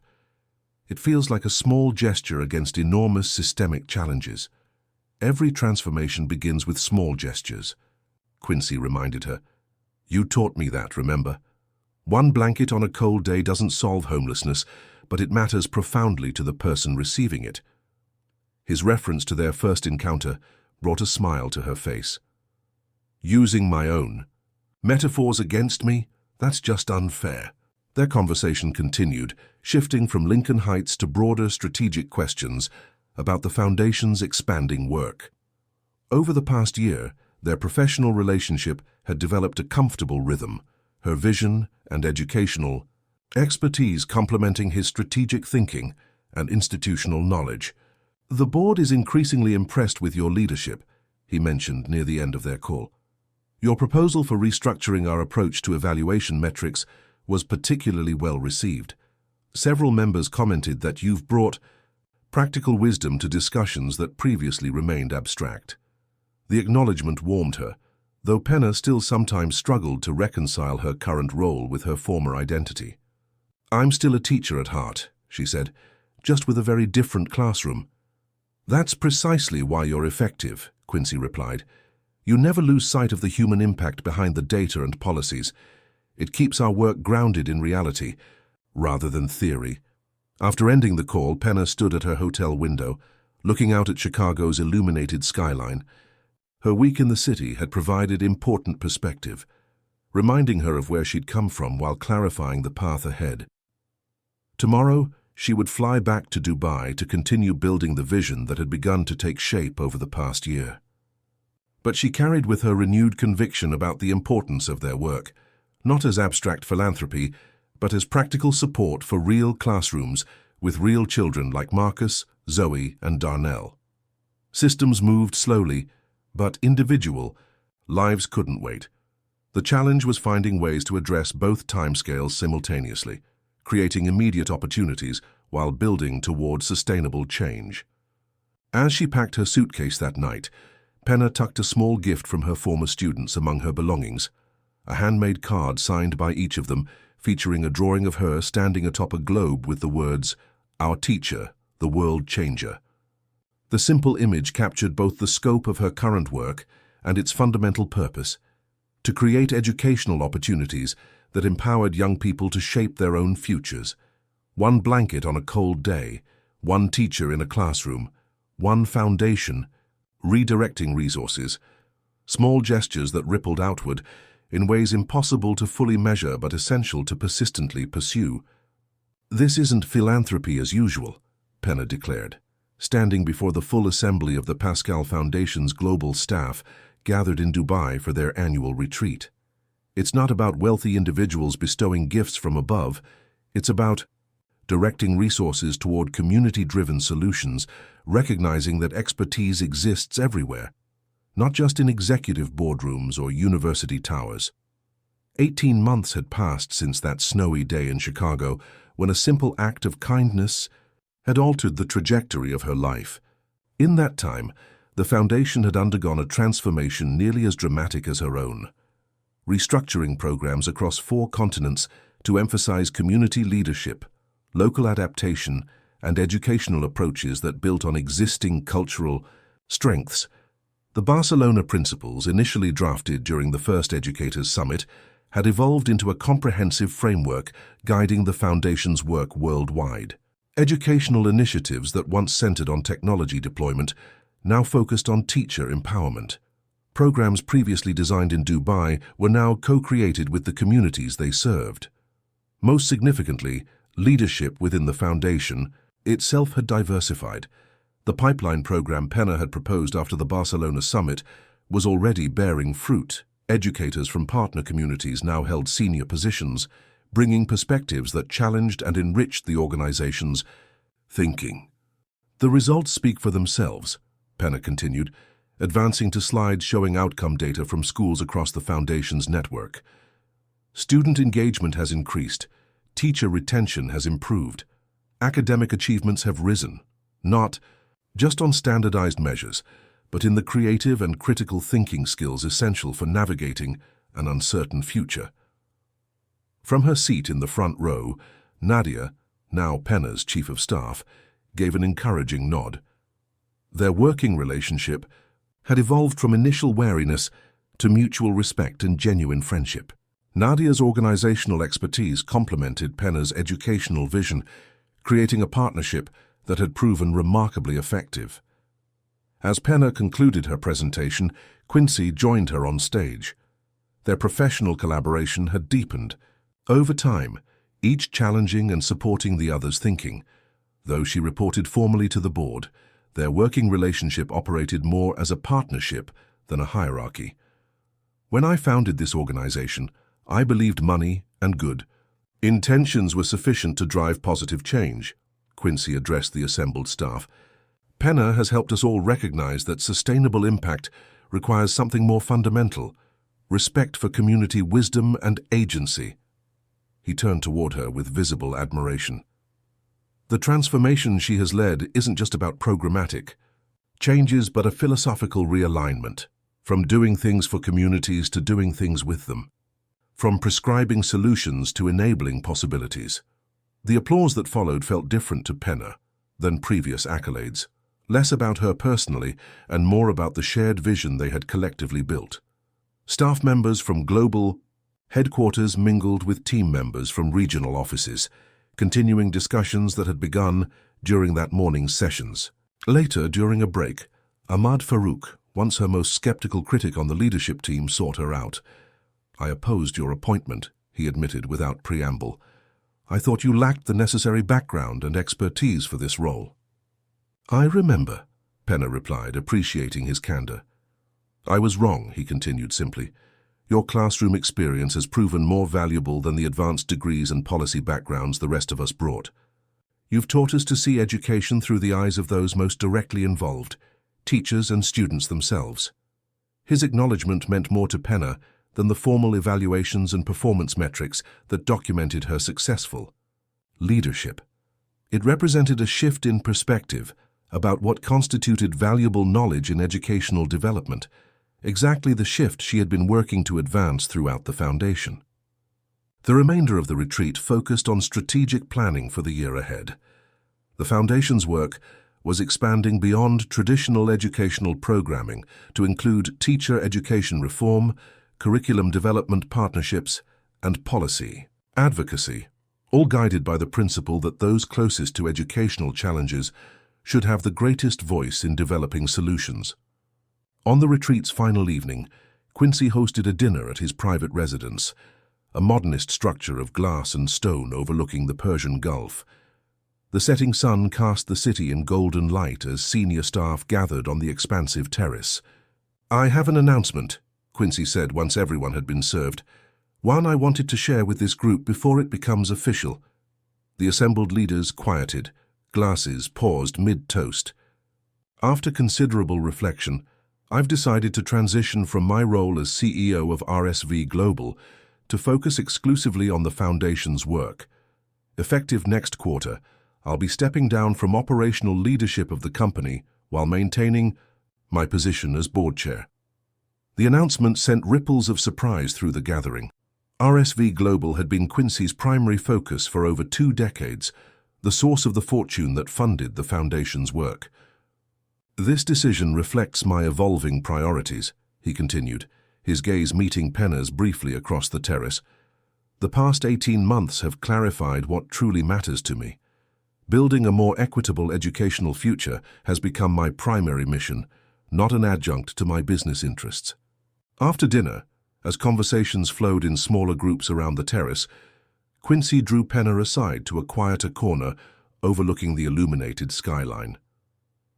"You seem surprised by my announcement," he observed. "I am," she admitted. "RSV Global has been your life's work, as was teaching for you," he countered. "Yet you found a new expression for your fundamental values. Perhaps I'm doing the same." He leaned against the terrace railing, his expression thoughtful. "When I found you in that park, I was searching for authentic connection, for evidence that genuine altruism existed in a world I'd come to see as fundamentally transactional. You provided that evidence through a simple act of kindness." The memory of their first encounter still felt surreal to Penner. The desperate man beneath the bench, bearing little resemblance to the composed figure beside her now. "Since then," Quincy continued, "you've demonstrated repeatedly that idealism can be practical, that compassion can be strategic, that education can transform not just individual lives, but entire systems.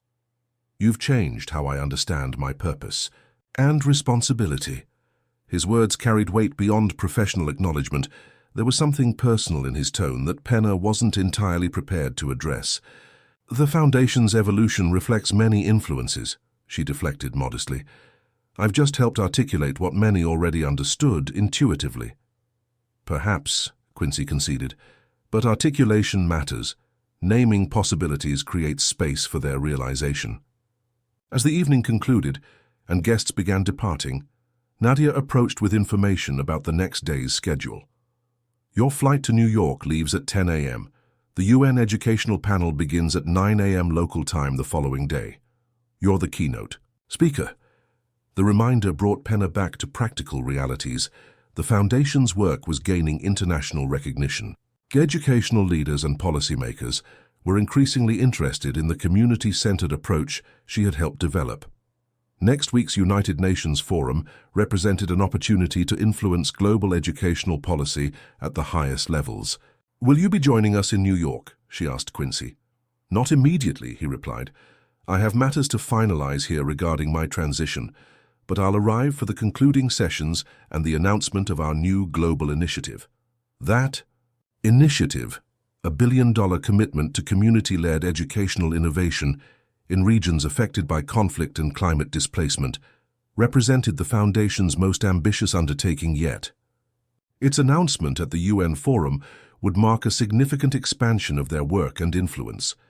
As Penna returned to her apartment that night, no longer a temporary accommodation, but a home she had gradually made her own, she reflected on the improbable journey of the past 18 months, from unemployed teacher to internationally recognized educational leader, from counting coins for coffee to directing programs with 9-figure budgets, from a life of limited impact to one with global reach.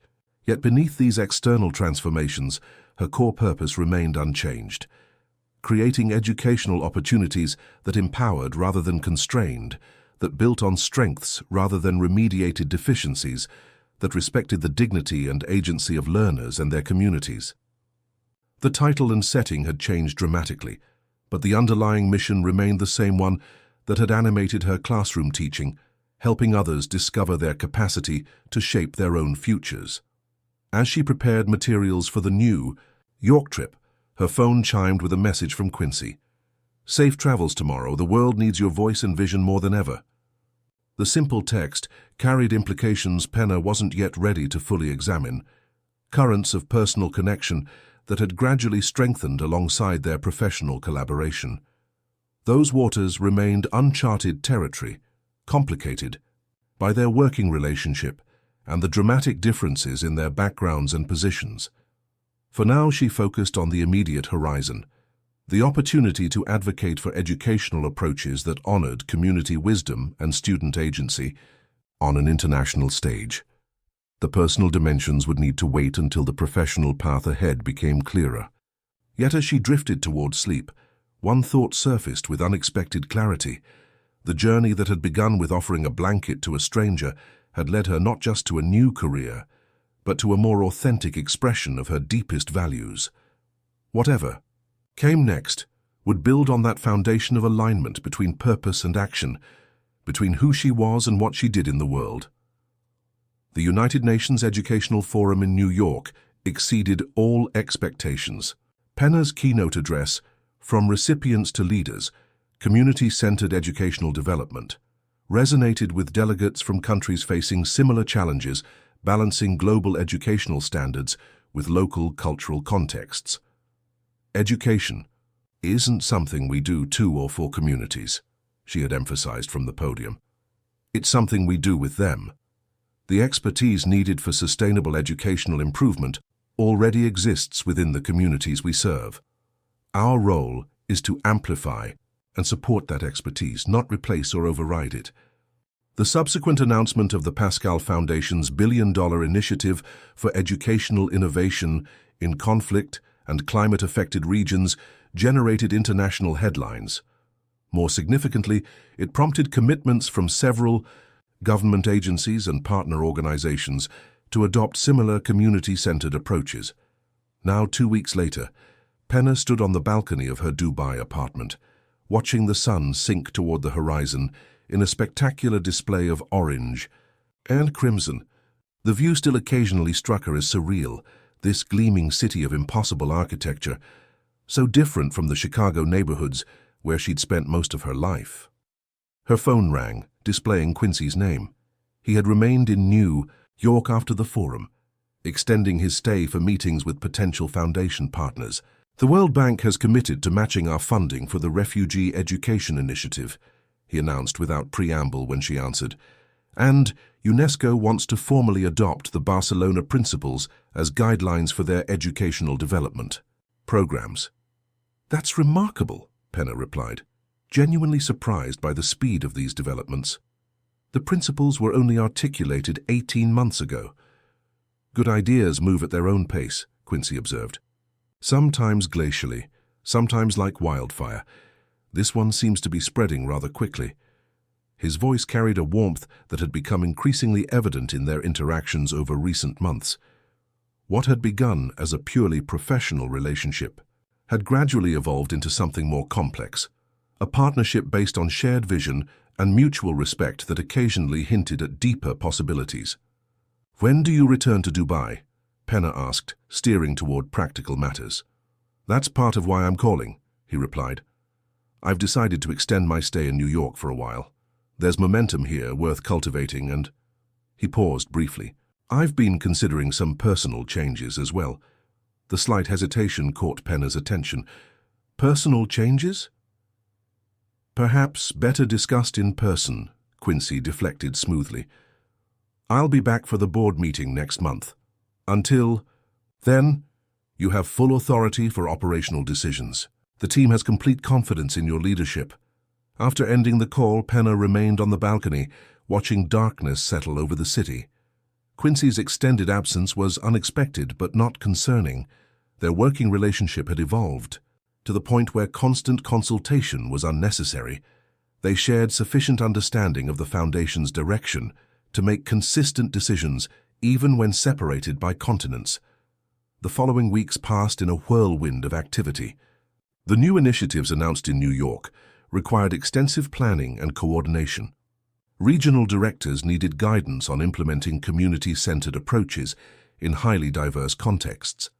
Partner organizations required orientation to the Foundation's evolving methodology. Throughout this period, Penna maintained regular contact with Quincy through video calls and messages, but these focused primarily on strategic decisions and board-level concerns. His personal changes remained unaddressed, creating a subtle undercurrent of curiosity in their interactions. A month later, the night before Quincy's scheduled return, Penna received an unexpected message. Arriving early. Breakfast tomorrow? There's something important I need to discuss. The usual place, 8 a.m. The message's tone, more formal than their recent communications, triggered a flutter of concern. Had something gone wrong during his extended stay in New York? Was there a problem with the board she hadn't anticipated? Morning found her at their usual place, a small cafe nestled in the older part of Dubai, away from the gleaming skyscrapers and luxury hotels. They had discovered it together during her early days in the city and adopted it as neutral territory for conversations that required distance from Foundation headquarters. Quincy was already seated at their preferred corner table when she arrived, rising to greet her, with the easy familiarity that had developed between them. He looked somehow different, more relaxed than she had seen him in years of acquaintance, dressed in casual attire rather than his customary formal business wear. "You look well," she observed as they settled across from each other. "New York must agree with you." "It's not so much the location as the perspective," he replied cryptically. After they had ordered, he leaned forward slightly. "I've made some decisions during my time away, decisions that will affect the Foundation's future direction and leadership." The phrasing triggered immediate concern. Was he planning to replace her? Had her approach proven too radical for the board's comfort? Despite apparent successes, "I've decided to step down as executive chairman of the Pascal Foundation," he continued, confirming her worst fears. "Effective immediately." Penna felt a cold wave of disappointment wash through her. After everything they had built together, after all the progress they had made transforming the Foundation's approach. "I understand," she managed, professional mask sliding into place despite inner turmoil. "Will you be appointing a new chairman, or will the board select—" "You misunderstand," Quincy interrupted gently. "I'm not just stepping down. I'm recommending you as my replacement, combining your current role with overall leadership of the Foundation." The statement hit Penna like a physical impact, momentarily robbing her of response. I don't—" "Why?" "2 reasons," he explained calmly. "First, pragmatic clarity. The community-centered approach you've championed has proven more effective than anything we tried previously. It should be the Foundation's defining philosophy, not just one approach among many. Your leadership would cement that direction." He paused as their coffee arrived, using the moment to gauge her reaction before continuing. "Second, personal integrity.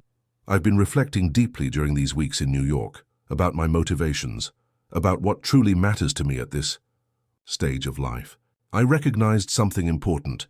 My continued formal leadership of the Foundation has become more about ego than effectiveness." Penna processed this remarkable statement from a man who had built a global business empire through sheer determination and strategic brilliance. "I find that difficult to believe," she said honestly. "Because you've never been motivated by ego," he acknowledged with a small smile. "But I have, more than I care to admit. Building things, controlling things, being the person who makes ultimate decisions. These have been powerful drivers throughout my life." His blue eyes, the same ones that had first connected with her from beneath a park bench, held her gaze with uncommon vulnerability. "You've helped me recognize a different kind of impact, one based on enabling rather than directing, on supporting others' agency rather than exercising my own authority. It's been educational." The deliberate echo of her own description of their early interactions brought a smile to Penna's face, despite her continued surprise at the direction of this conversation. "The Foundation thrives when I'm away," Quincy continued pragmatically. "You've demonstrated that repeatedly. My presence sometimes complicates decisions that would be more straightforward without the founder's shadow looming over discussions." "But it's your foundation," Penna protested. "You created it, funded it. And now it needs to become its own entity, guided by the principles we've developed together rather than by my personal preferences," he completed firmly. "The board already supports this transition. They've seen how your leadership has transformed our effectiveness." As Quincy outlined the proposed restructuring, Penna's mind raced to absorb implications. This wasn't merely a change in title, but a fundamental shift in her relationship to the organization and its founder. Questions of governance, accountability, and long-term stability would need careful consideration. "This feels sudden," she acknowledged when he paused. "I'll need time to think about it." "Of course," Quincy agreed immediately. "Take whatever time you need. The board doesn't meet for final approval until next week." As they finished breakfast and prepared to leave, Quincy hesitated slightly. "There's one more thing, separate from the foundation matter, but perhaps equally important." Something in his tone shifted the atmosphere between them. "Yes?" Penna prompted when he didn't immediately continue.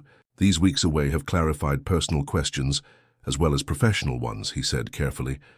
"I've recognized that my feelings for you have evolved beyond professional admiration or even friendship. I've respected the boundaries of our working relationship, but with that relationship potentially changing." He left the implication hanging between them, neither pushing for response nor retreating from vulnerability. Penna absorbed this revelation with a complex mix of emotions. She had sensed currents beneath their professional interactions, but had deliberately avoided examining them too closely, focusing instead on the important work they shared. Now, with that context potentially shifting, the question could no longer be deferred. "I need time to think about this too," she said finally. "Both matters independently and how they might relate to each other." "I understand completely," Quincy replied without apparent disappointment. "Take whatever time you need. Both offers remain open regardless of how you respond to either." As they parted outside the cafe, Penna felt as though she stood at another pivotal threshold, similar to that snowy day in Chicago when she had first encountered Quincy, but with far more information to guide her choice. Then she had acted from instinct and compassion in a moment of shared human connection. Now she needed to consider complex implications for her future, for the Foundation's mission, and for relationships that had become deeply meaningful. The coming days would require careful reflection on questions of purpose, responsibility, and authenticity, and how best to honor the values that had guided her throughout this remarkable journey. Spring in Chicago brought familiar renewal: trees budding along Lake Michigan, flowers emerging in neighborhood parks, the city gradually shedding winter's constraints as temperatures moderated. For Penna, returning after 2 years abroad felt both nostalgic and clarifying, a reconnection with roots that helped illuminate the path forward. She sat on a bench in Garrison Park, the very location where her extraordinary journey had begun, watching children play on equipment that had been significantly upgraded since her last visit. A plaque near the playground entrance explained the improvements, renovated through the Community Spaces initiative of the Pascal Foundation. The coincidence made her smile. When she had approved funding for urban park revitalization in underserved neighborhoods, She hadn't realized her former daily walking route would be among the beneficiaries. The program emphasized community input in design decisions, creating spaces that reflected local needs rather than imposing standardized solutions. Now, observing children navigate climbing structures, conceived with their specific community in mind, she saw the Foundation's evolving philosophy made tangible in her old neighborhood. Small-scale evidence of the approach she had championed, taking root and bearing fruit. 6 months had passed since her breakfast conversation with Quincy. 6 months of careful consideration, structural reorganization, and personal reflection. Her decision regarding the Foundation's leadership had come relatively quickly. After consulting with board members, regional directors, and program participants, she had accepted the role of executive chairperson with specific conditions that preserved the community-centered approach regardless of future leadership changes. The personal dimension had required more time and space for genuine discernment, which explained her current 2-week visit to Chicago, away from Dubai's intense work environment and Quincy's patient but evident interest. Her phone vibrated with an incoming message. Speaking of Quincy, "How's the homecoming? Discovering anything interesting?" She smiled at the deliberately casual inquiry. Since she had asked for space to consider the personal dimension of their relationship, he had been respectful but present, maintaining connection without pressure, available but not intrusive. "Reconnecting with where it all began," she typed in response, "including the exact park bench where a certain homeless man changed my life." His reply came quickly. "That man remains grateful for the blanket and all that followed. Take all, or the time you need. Some journeys can't be rushed."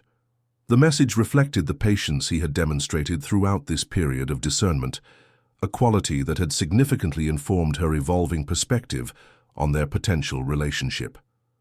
His willingness to place her autonomous decision-making above his own preferences demonstrated growth beyond the ego-driven tendencies he had acknowledged during their breakfast conversation. Leaving the park, Penna walked familiar streets toward Lincoln Heights Elementary School. Her visit was expected this time. She had arranged to speak with students about international educational opportunities and the Foundation's scholarship programs for underserved communities. Principal Harmon greeted her at the entrance, his manner markedly different from their last encounter. The school had received substantial support through the Foundation's American Urban Education Initiative, implementing many of the approaches Penna had advocated during her teaching tenure. "The community design team has transformed our approach," Harmon acknowledged as they walked toward the auditorium. "Parents, teachers, and students collaborating on curriculum adaptations. It's created ownership I wouldn't have believed possible 2 years ago." The admission represented significant evolution from his previous rigid adherence to standardized methodologies, evidence that systemic change was possible when resources aligned with community agency.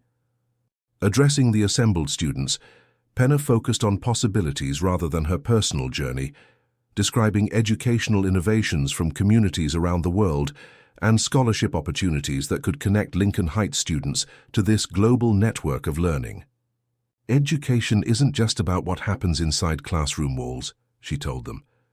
"It's about connecting your unique strengths and perspectives to broader communities, contributing your voice to conversations that shape our shared future." The students' questions revealed curiosity about worlds beyond their immediate experience, exactly the expansive thinking she had tried to nurture during her teaching years. Several asked specifically about the Foundation's internship programs for high school students, information she promised to share with their teachers for interested applicants. As the session concluded, Marcus, now in 8th grade and considerably taller than when she'd last seen him, approached with confident purpose. "I've been following the Foundation's work online," he informed her. "The community-centered approach makes sense. It's like what you used to do in our classroom, asking what we thought instead of just telling us what to think." His perception struck Penna forcefully, this young person recognizing the philosophical continuity between her classroom teaching and the Foundation's global methodology. The connection seemed obvious in retrospect, but somehow validating coming from a former student. "That's exactly right," she confirmed with genuine appreciation. The scale is different, but the principle remains the same. Learning works best when it builds on what people already know and care about. "I want to study education policy," Marcus declared, with the directness she remembered from his younger self. "Change how schools work so more teachers can teach like you did." The statement filled Penna with unexpected emotion. This tangible evidence that seeds planted years earlier continued growing beyond her direct influence. "The foundation has programs that could help with that," she managed, maintaining professional composure despite the personal significance of this moment.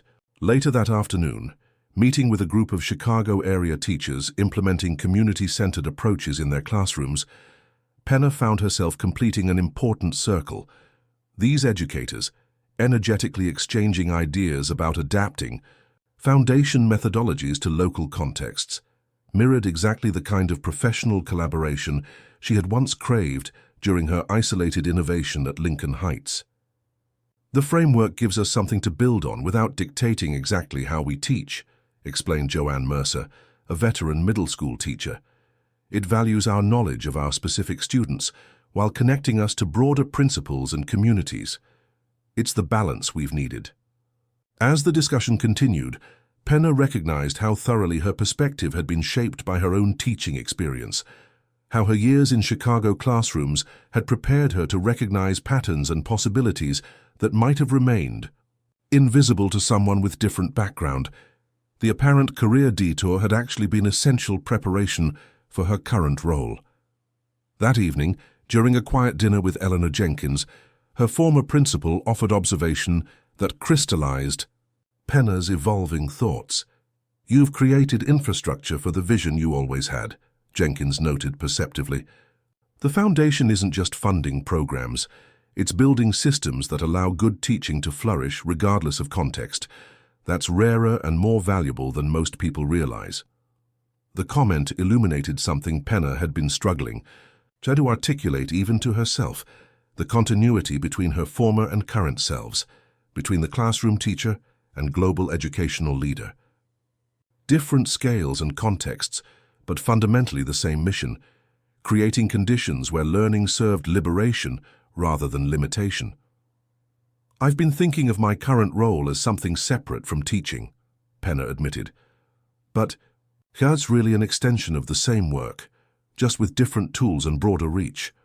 "Exactly," Jenkins agreed with evident satisfaction.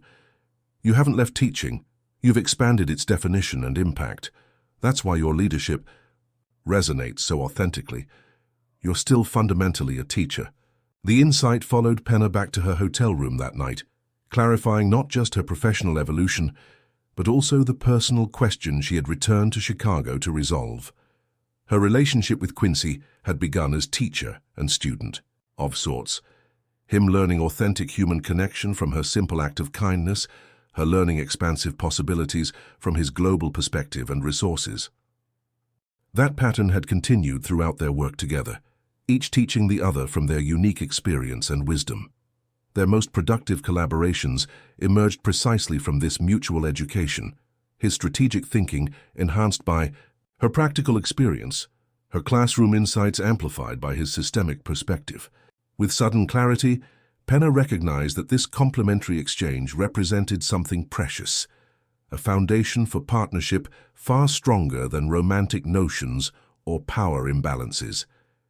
They had each found in the other someone who consistently expanded their understanding rather than simply confirming existing views. She reached for her phone, typing a message before second thoughts could intrude. "I've found my answer. Let's talk when I return next week." His response was characteristic in its restraint. "Looking forward to it. Safe journey home." Home. The word resonated differently now than it had 2 weeks ago. Chicago would always represent her origins and formative experiences, but home had evolved to mean something more expansive. The communities and relationships where her core values found authentic expression. As her visit concluded and she prepared to return to Dubai, Penna felt a sense of integration rather than division, past and present flowing together into coherent purpose rather than competing identities. The teacher who had offered a blanket to a stranger continued informing the foundation leader who directed global educational initiatives, different manifestations of the same essential self. On her final morning in Chicago, Penna revisited Garrison Park one last time. The bench where she had first encountered Quincy stood empty in early morning light, an ordinary feature in a landscape now transformed by community input and foundation resources. Children would play here later. Families would gather. Communities would strengthen. Small tangible manifestations of the broader vision she had helped cultivate. Life pivoted on such small moments. A termination letter, a chance encounter, a simple act of kindness. None could have predicted the extraordinary journey that would unfold from these ordinary beginnings.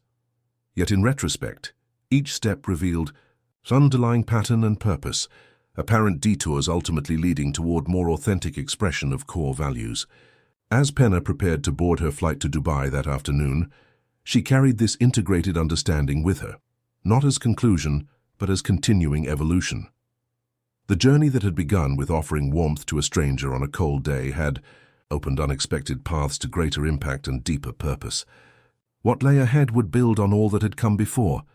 Teacher becoming leader, stranger becoming partner, setback becoming opportunity, individual action connecting to systemic change. Different forms, same essence, expanding circles of possibility, radiating outward from that single moment of human connection in a snow-covered park. The ordinary containing the extraordinary, small kindnesses revealing infinite potential. One person's compassion rippling outward to touch countless lives, never, fully measured but endlessly meaningful. In the most fundamental sense, nothing had changed since that winter afternoon 2 years earlier. Penna remained exactly who she had always been, someone who recognized humanity where others saw only circumstance, who offered warmth where others felt only cold, who believed in possibility where others accepted limitation. The scale had expanded dramatically, but the heart remained the same. And in that continuity lay the deepest truth of her remarkable journey, not a transformation, but a revelation of what had been present all along. Congratulations, type 9 in the comments so that I know you stayed until the end with me.